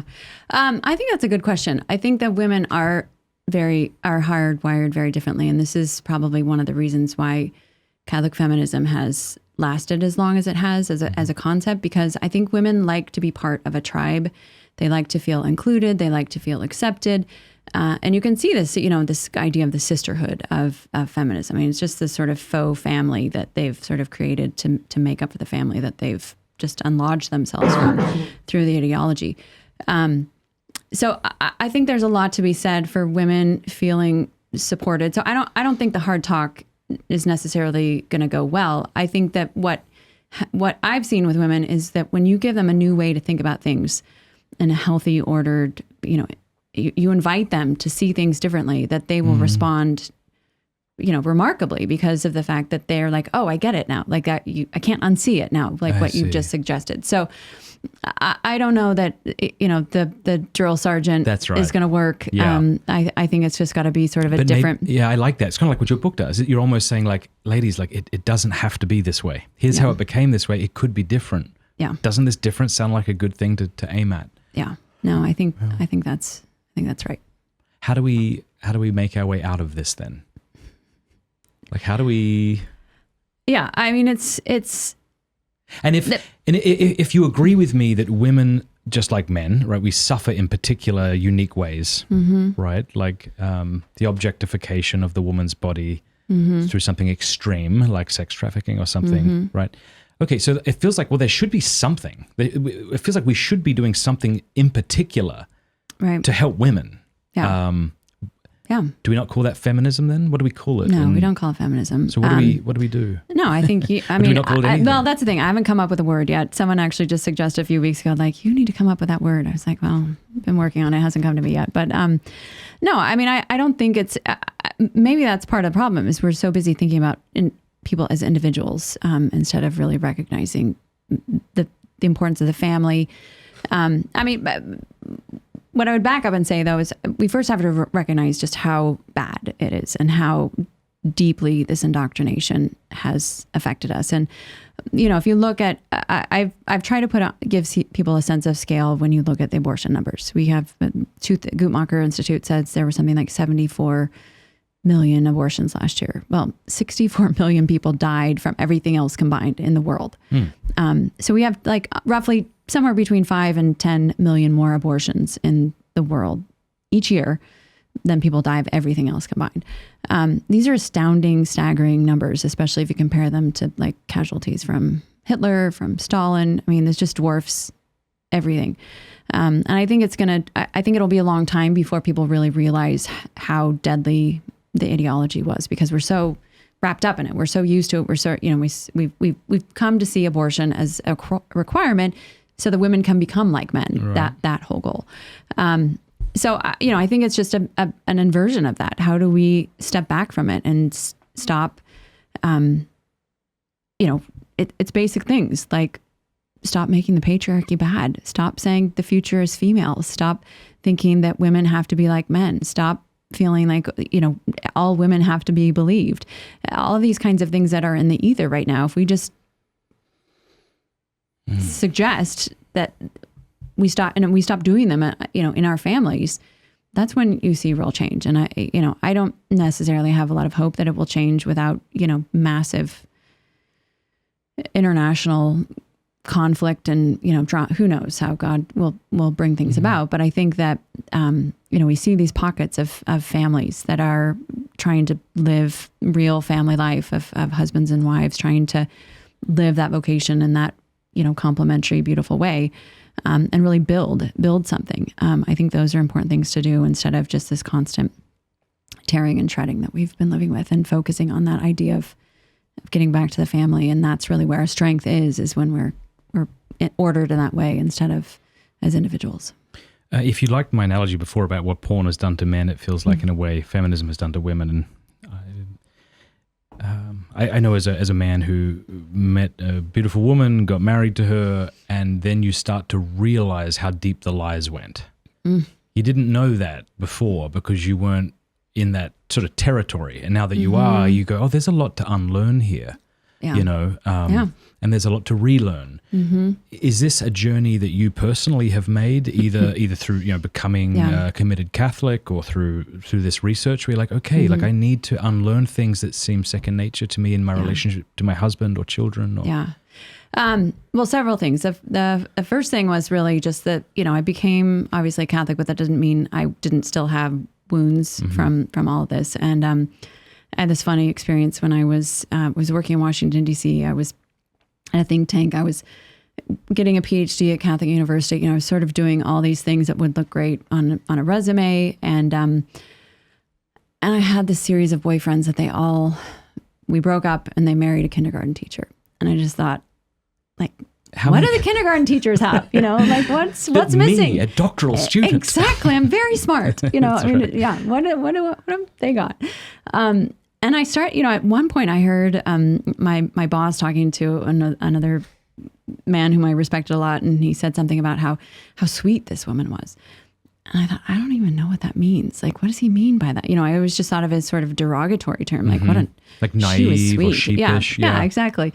And so I just started really thinking like sweet and kindergarten teacher, like sort of just I started thinking about it, like, what does that mean? And obviously praying about it and just feeling like I needed to be open to this idea for all kinds of reasons. And so I started paying attention, like how I treated people and how I spoke to people and how I dressed. And, and it's interesting because if you start looking at like poetry and music, like there's nothing in there about the naggy woman in a pantsuit. Like that's not poetry. Like that just doesn't, it's not what men are writing about what they love about women. It is kindness and sweetness and compassion and thoughtfulness and selflessness. And so anyway, I was thinking about this and really kind of focused on just different aspects of my life for a while. And then actually one summer day I was walking through the metro at DC and this man came up to me and said, "Are you a kindergarten teacher?"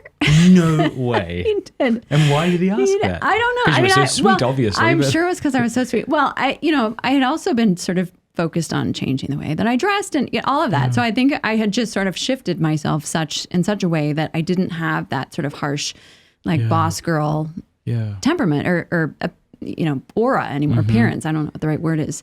But something had fundamentally changed, and I was kinder and nicer, and I think this is one of the things that motherhood definitely has done, because you learn very quickly that if you're going to nag either your husband or your children, it's going to take like 7 times longer to do something, to get them to do something, than if you ask. Won't be listened to, right. If you ask nicely or kindly or clever or funny way, like it's those very practical things that I think women need to learn again. We need to sort of flush out the negative. But I've a lot of practical trial and error for sure, in terms of just seeing, how do you love people in a way that they need to be loved? And, a lot of that has to do with figuring out the barriers that we sort of bring to a relationship because of all this indoctrination. Now, we've kind of circled around this, so the answer might seem obvious to people now, but I'll ask it anyway. How did feminism lead to not knowing what a woman is? That's a great question. I mean, it goes back to Simone de Beauvoir and her idea of reinventing ourselves. And so if you can reinvent yourself, then you can make yourself into anything on the one hand, but also if you are trying to be like a man, then you fundamentally are detaching yourself from sort of your feminine attributes and those things that sort of are, one might say, have previously sort of been inborn and inculcated. They've been nurtured in women. And so when you get rid of, you tear all of that out of a woman, then of course, and you take out motherhood, then what's left? This is why we don't know what a woman is, because we haven't been able to actually talk about motherhood. We haven't been able to talk about ourselves in relationship to our husbands and children. All those things have been stripped from us. So I think that's where we're really at, and just we're sort of left grasping at trying to explain something that we've torn out of, on a cultural level. What a watershed moment Matt Walsh's documentary was. Oh my goodness. It was amazing. It is really amazing. Yeah, people are going to be talking about that for generations. Socratic question. That's the exciting thing, because I think, especially given that he's a man asking that question, because up until that question from him, men, I think, felt like they couldn't do anything. They couldn't contribute anything. They couldn't talk about this issue. And, I think that just shows the power of questions. In fact, in one of my books, I talk about how many questions Jesus asks. I think in the Gospel of Matthew, it's almost every chapter. And not just questions that he asked, but almost all of his answers aren't answering the question that was asked of him. He sounds like he's responding to something else often, Yeah. And I think that that's an incredible way in which men can also communicate with their wives. Just asking questions. And it doesn't always mean that they'll get an answer that they like. Women don't always know what they think until the question is asked. And then they realize, like, oh, wait, I guess I never really thought about that. Or, it's very human for us to be asked a question and then go back to it and think, well, maybe I didn't answer that the way that I should, or I think about this differently. So anyway, I think that's an important tool for us to keep in mind when we are dealing with this issue as well. Maybe it'd be important too to talk about the gentleness that husbands and wives should show each other as we outgrow these lies. We kind of gradually outgrow them, and we're trying to learn how to be the best man, the best woman, Yeah. Well, and I think that's the beauty of the vulnerability that comes with childbirth, being pregnant and having a child, and then postpartum, all of that requires an incredible amount of tenderness on all kinds of levels, both obviously from the husband, but then from the mother when, she's dealing with her baby, and just realizing like what an important piece that is to human nature and the family unit and all of that. So I think gentleness is important, tenderness. I think humor is also incredibly important, just sort of diffusing situations that feel like that, in intensity or tenseness can arise. I think humor can go a long way to... I'm going to tell the story. I don't know, are you thinking about it? I won't say the names. It's got nothing to do with us, don't worry. But we have dear friends. They're both lovely. They're both like a model, really, of what a beautiful Christian marriage should look like. But when they'll get into these heated conversations, these heated arguments, the man... I probably shouldn't even say this. You can edit out if it's too bad. I think I know what's coming. The man will pull down the back part of his pants while they're in the heated part of the conversation, and at some point turn around and bare his big, fat, hairy, ugly ass, and she'll just burst out laughing. That would do it. That would definitely do it. Please never do that again. Oh my goodness, that is really funny. But yeah. Now, it's obvious where people can get your book. I suppose there's a little shop online called Amazon, but The End of Woman, How Smashing the Patriarchy Has Destroyed Us. Where can people get it? They can get it at Amazon. They can get it at Regnery Publishing. And they should probably get a few copies, I would say. Several. It's a good gift for Christmas and for all the indoctrinated women in your life. Give it to the women and in men. your life and just say, you look like you need this. You might need this. They'll love it. No, I think that's been the fun thing. Men really like this book too, I think. Hopefully you're not just pretending to like it, but I've gotten a lot of great feedback from men just feeling like this is helpful. But yeah, Theology of Home, if people want a signed copy, they can get one at theologyofhome.com as well. All right. I want to tell you about a course that I have created for men to overcome pornography. It is called strive21.com/Matt. You go there right now, or if you text STRIVE to 66866, we'll send you the link. It's 100% free, And it's a course I've created to help men, to give them the tools to overcome pornography. Usually men know that porn is wrong. They don't need me or you to convince them that it's wrong. What they need is a battle plan to get out. And so I've distilled all that I've learned over the last 15 or so years as I've been talking and writing on this topic into this one course. Think of it as if you and I could have a coffee over the next 21 days and I would kind of guide you along this journey. That's basically what this is. It's incredibly well produced. We had a whole camera crew come and film this. And I think it'll be a real help to you. And it's also not an isolated course that you go through on your own, because literally tens of thousands of men have now gone through this course. And as you go through the different videos, there's comments from men all around the world encouraging each other, offering to be each other's accountability partners and things like that. Strive21, that's strive21.com/Matt, or as I say, text Strive to 66866 to get started today. You won't regret it. All right, so we've got some questions from our local supporters. Please feel free to keep them pithy if you want, since we have 48 questions, and we'll see how much we can get through. Seriously? Yeah. All right. Is it a problem? No. No, it's great. I'm so excited. I'm glad that I just had a glass of wine. Let's do this. Right. What were the original goals of the feminist movement, and have they been achieved or eclipsed? Have any legitimate grievances that helped spawn feminism been addressed, or is it simply a self-perpetuating movement now? What a great question from Nate W. I think we kind of covered that, didn't we? Next question from Deborah. Why do feminists allow themselves to get their energy from anger at and hatred of men instead of focusing on how to make the lives of women better?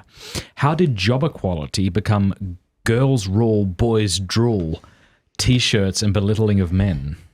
Now, I know we've addressed all of this. All these questions are things we've probably addressed, but feel free if you want to take another swipe at any of them. What was the first part again? How come it seems that feminists get their energy from hatred rather than making women's lives better? Because that's an incredible engine, and because it's fed over and over and over all day long. And I think that the women's wages just ties into it completely. I mean, this actually, you can see the women's wages question feels like it goes back to just the original Marxism of, women are oppressed and this is class warfare. And anyway, so yeah, it's this question that keeps coming up that fuels that anger, even though we know through social sciences that it actually doesn't really work out that way if you start comparing oranges to apples. So anyway, yeah, I think it's just it's effective, and that's why women, it's effective to stir women up and make them angry, and they just keep running with it.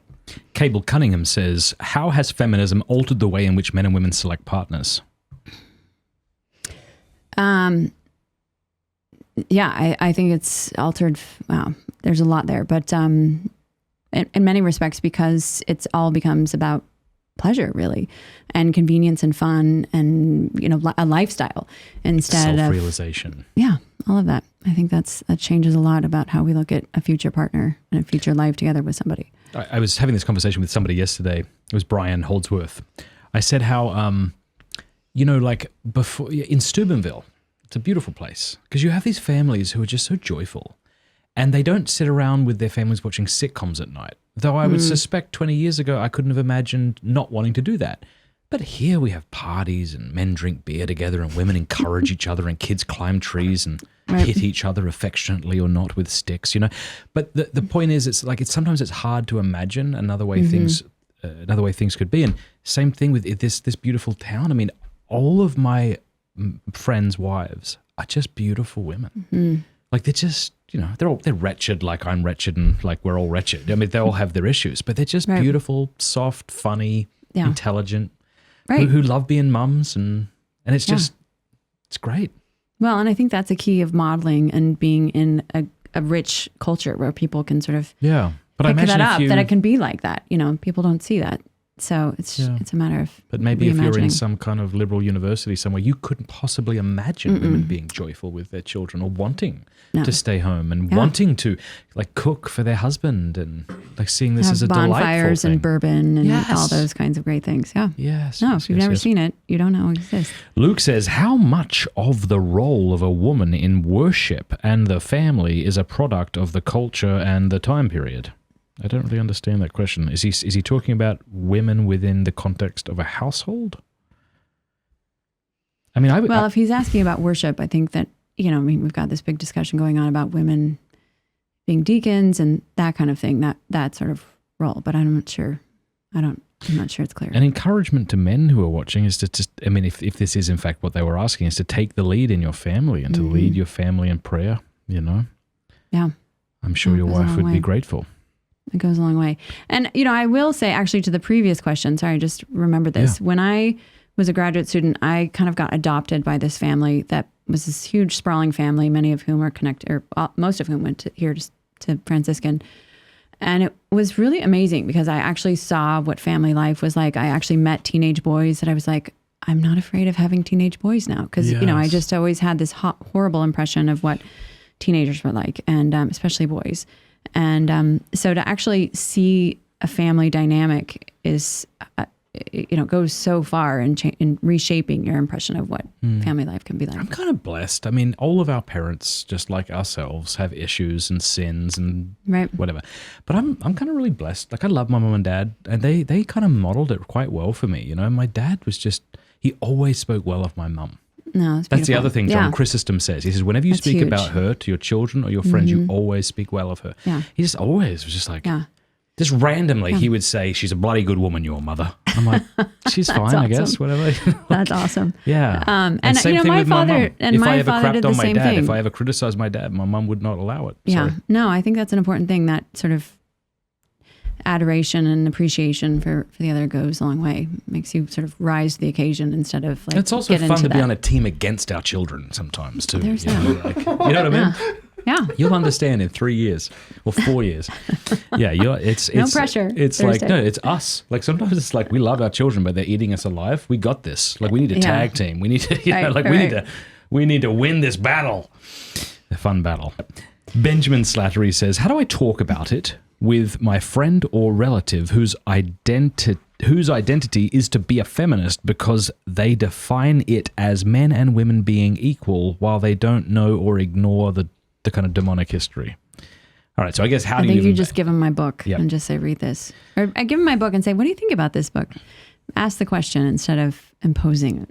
Did you come up with the title and subtitle? I came up with the subtitle first. It's really good. How Smashing the Patriarchy Has Destroyed Us. That was the first part. And so then it was like working backwards. We had to figure out the title. But yeah. Squilliam says, is there a connection between feminism and the Protestant rejection of authority? It seems like a good chunk of the Protestant arguments against the church's authority are very similar to those used by feminist egalitarians to explain why they shouldn't have to submit to their husbands or traditional biblical roles. Yeah, I think there is. I mean, it goes back to that what we were talking about Elizabeth Cady Stanton and that idea of the spiritual being, you know, the woman no longer needing a mediator because she's got her table that makes noises. So yeah, I mean, obviously not everybody sees things that way and is using seances for information. But yeah, I think there's this this breakdown of authority when you get rid of the church's authority, then it's going to have a ripple effect in the whole hierarchy. I'm really grateful for this next question from our local supporter, Carly Blue. It's helpful. She says, okay, I certainly wouldn't want to be living in Afghanistan under Taliban views of women's rights, or in many Muslim countries. Does that make me a feminist? Some women don't marry or have children for various reasons. Does that make them feminists? So I appreciate appreciate where she's coming from. Yeah, no, I don't think that makes you a feminist. I think feminism has some pretty strict confines, and you know, wanting to promote women, there's nothing wrong with that. We just need a different word. Like, maybe you can help me come up with a new word. How Thursday, about, you have good ideas. Like Christian womanhood. Like, why do we even have to have a new word? How about we just? I mean, I think even just saying Catholic works because, of course, it covers so much of the bases. Given that Catholicism is the best thing for women. There's too many words. We don't need another word. I don't think. Feminine genius.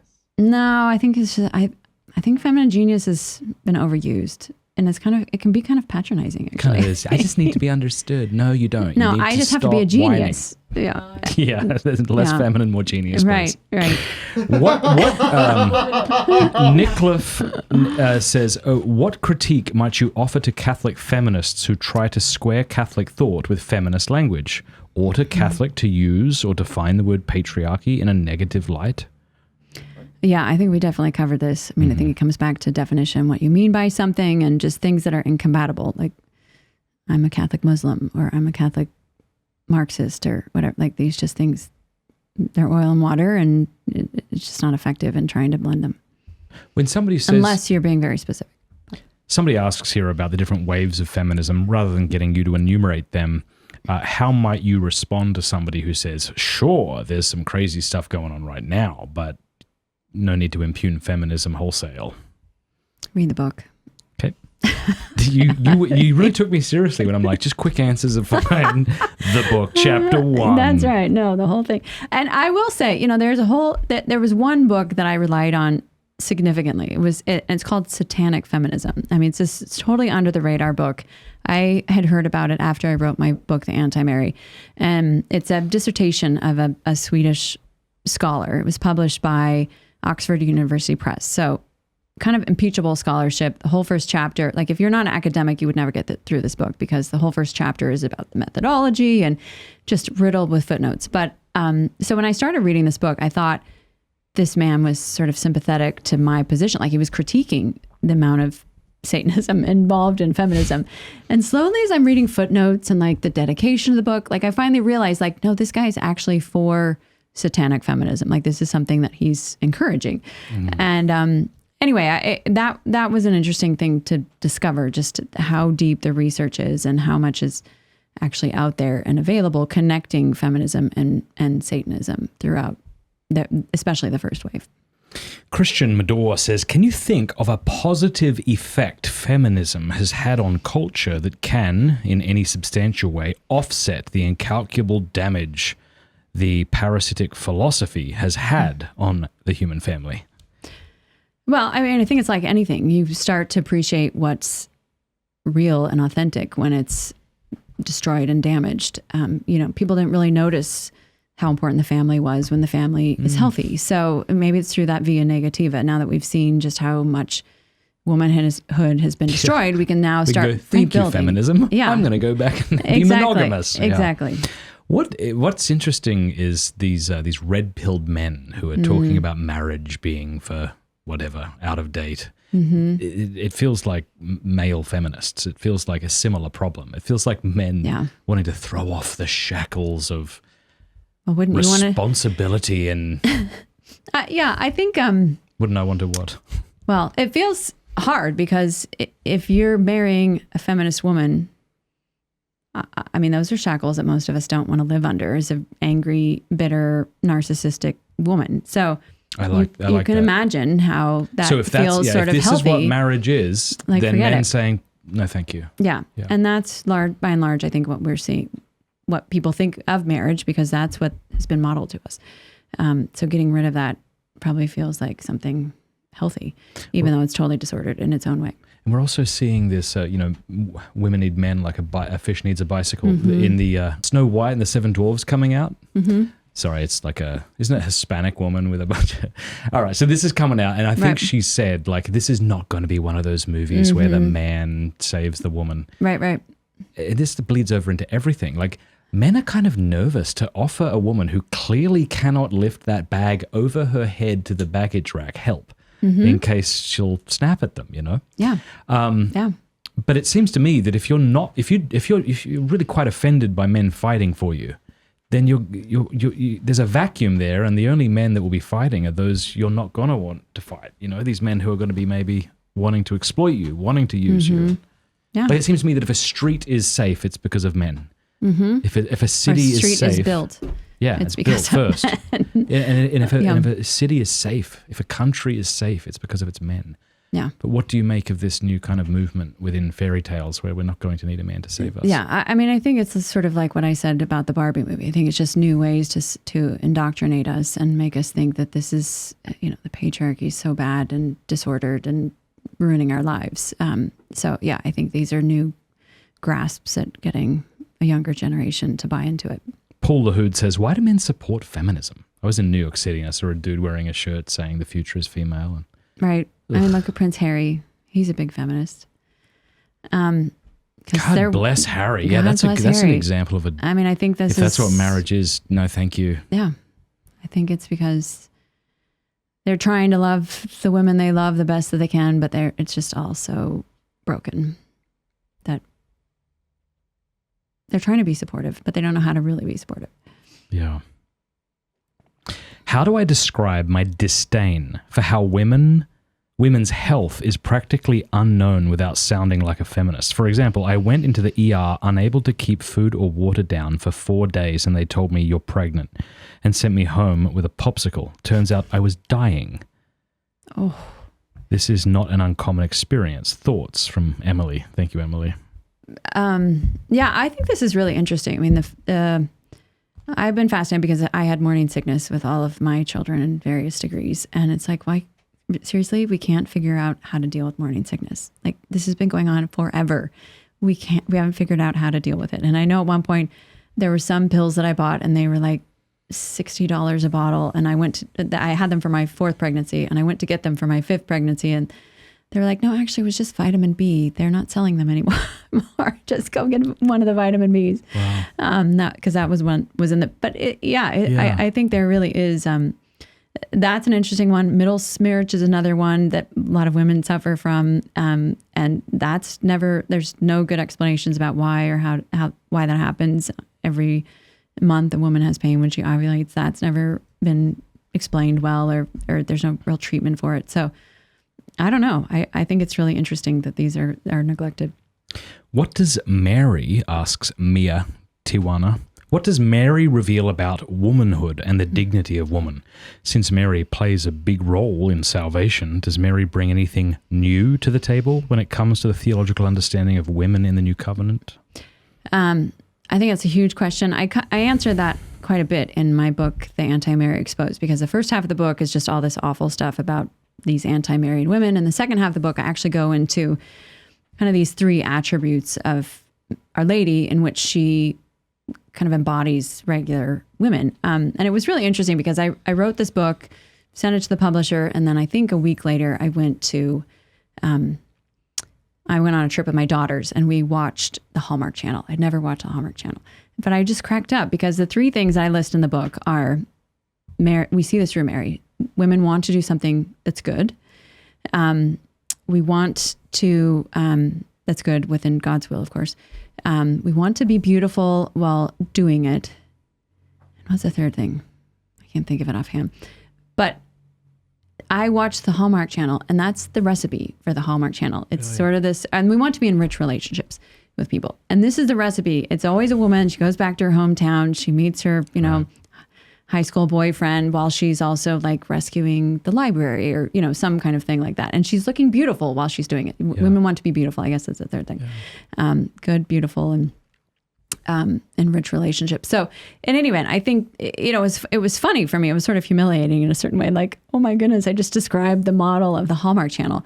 But reflexively, it was also easy to see, like, why is Hallmark, until they went woke, why were they so popular? And it was because they were feeding all these desires of the woman's soul. And so anyway, I think there's something important about recognizing those aspects because so often we feel like Mary's just untouchable and she's so removed from us and she's unrelatable, or she's just a statue. And so I think that there's something important in realizing just how much of a woman she really is. Well, speaking about how propaganda bypasses the intellect and hits the emotions and may end up leading us to believe all sorts of irrational things. Entertainment, chick flicks, can say a lot about the desires of a woman's heart. And I've noticed this in chick flicks, all right? There's always a woman and there's something wrong with her. She's either nerdy or just socially inept or not that attractive or something. Right.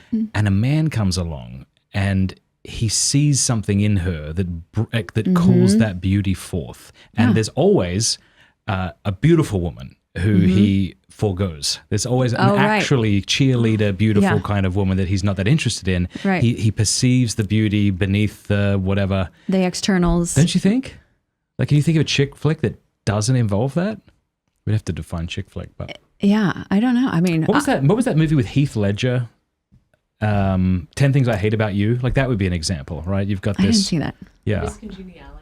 Is that one? Oh, yeah, that one's fun. Yeah, like what? I mean, well, you can talk about that in your interview, but like, there's a reason you love it. There's a reason we love the things that we love, and it's interesting that decades of propaganda can't eradicate that from us. Yeah, like a man wants to fight for a woman and save her and keep her. Yeah, he wants to do that. Right, you know? Right.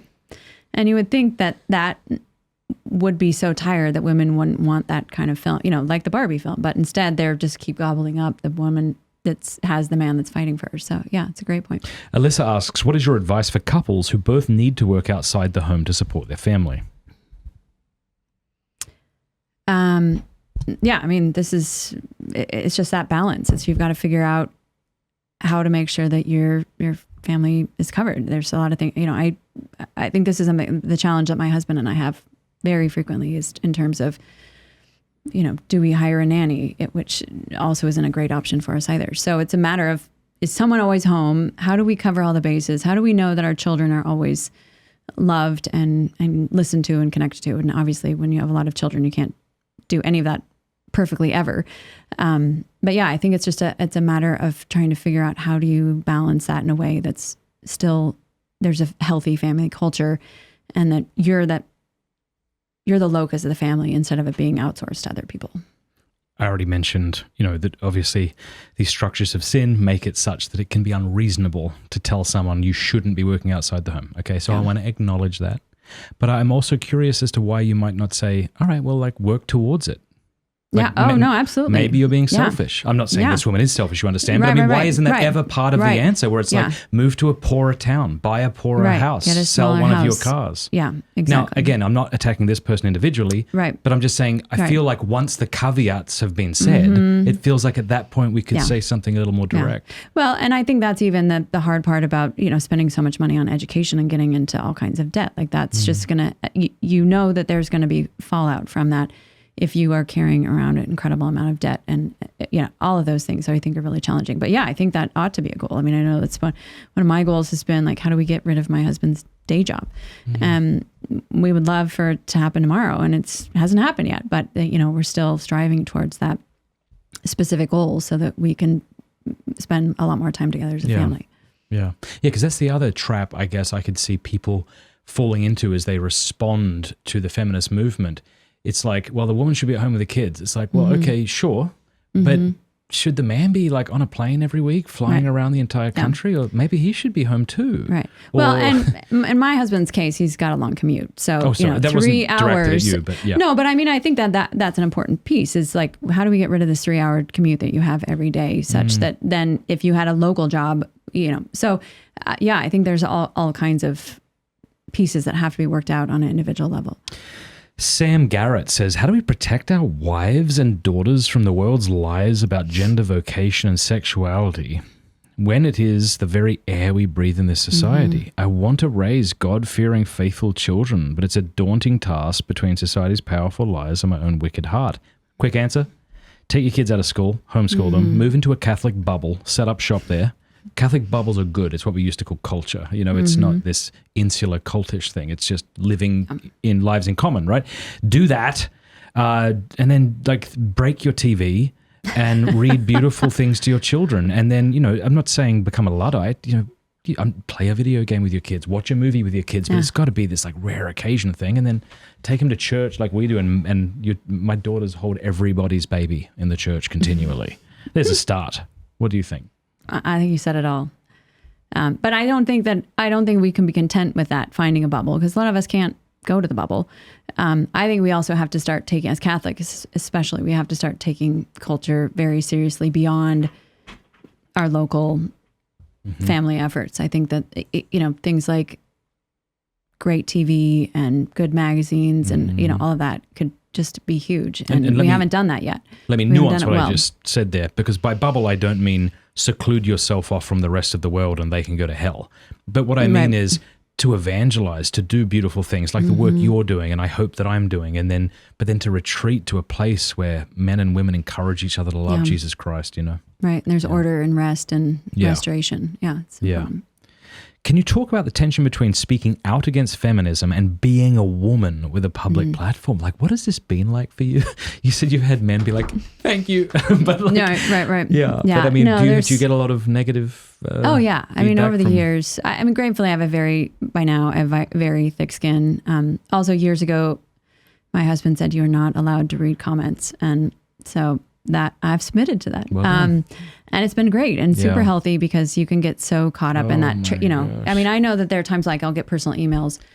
people reach me through an email and I will just stew on something like, that is the dumbest thing I've ever heard. And here's why, like, but you can't respond to that like that. And that just sort of chews you up. So, I think it can be incredibly frustrating. It also can be incredibly satisfying. I've heard there are people who've read my books and have left the lesbian lifestyle. Another woman stopped working at Planned Parenthood because she realized where all the all the drama was happening, and she's now getting a master's degree in theology. I mean, it's just incredible stories, and I think those are the kinds of things that obviously keep you going. But here's a good question from Teddles. I hope that's his name because it's fabulous.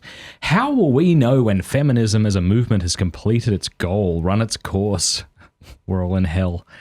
I suppose we'd know that. No, but that is like, what's the goal? Like, what is it you'd like exactly? Yeah. Like, I know you keep saying you're a feminist. They want to get rid of gender entirely. So we're at that place where this is why we're seeing sort of the infighting in the ideology right now between the J.K. Rowlings who are feminists versus the feminists who want the trans movement. So I think that's the tipping point. This is really kind of like the critical moment of like, which way are we going to go? What are we going to keep embracing? And will we finally say like, this is insane and stop? Or will we just say, okay, you can be a woman if you want to. And if Simone de Beauvoir, is that how do you say her name? Simone de Beauvoir. That's way better. If she's right that, we can kind of, reinvent ourselves, then why does it have to stop at gender? Why not? I think we should be different races and species and objects. Why not objects? We're already seeing that. Didn't you say there was a kitty litter box and all these? Like, I just want to beat her father. Yeah. Okay. What's the best argument for and against the right for women to vote? One might be that no one should vote and we should live in a monarchy. What else? I mean, this is such a hard thing. I don't feel like I've done a really great amount of research on this. I think that there's a lot to be said that, in a certain respect, we don't hear enough about why women shouldn't be allowed to vote. I mean, it feels like it's sort of this foregone conclusion that's always a good thing. And I recently actually went to my daughter and I toured this gorgeous home in Richmond, and the docent was telling us, the woman of the house was very against the suffrage movement, and it was interesting to hear like, well, why?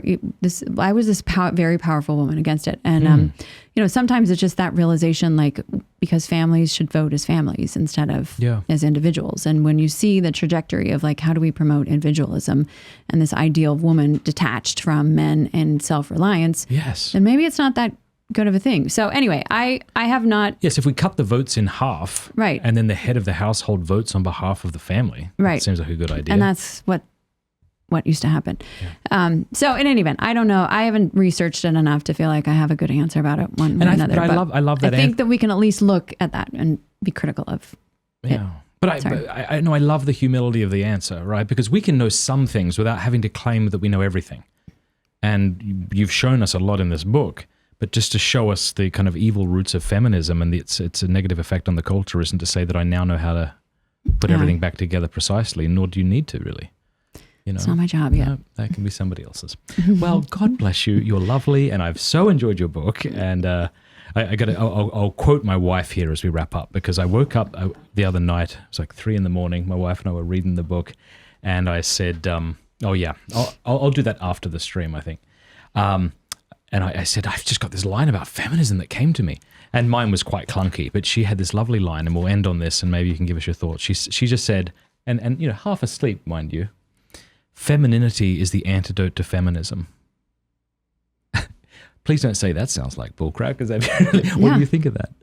No, I think it really is. And that's, being more like a woman and less like a man. I think it's perfect. Amen. Thanks so much. Thank you.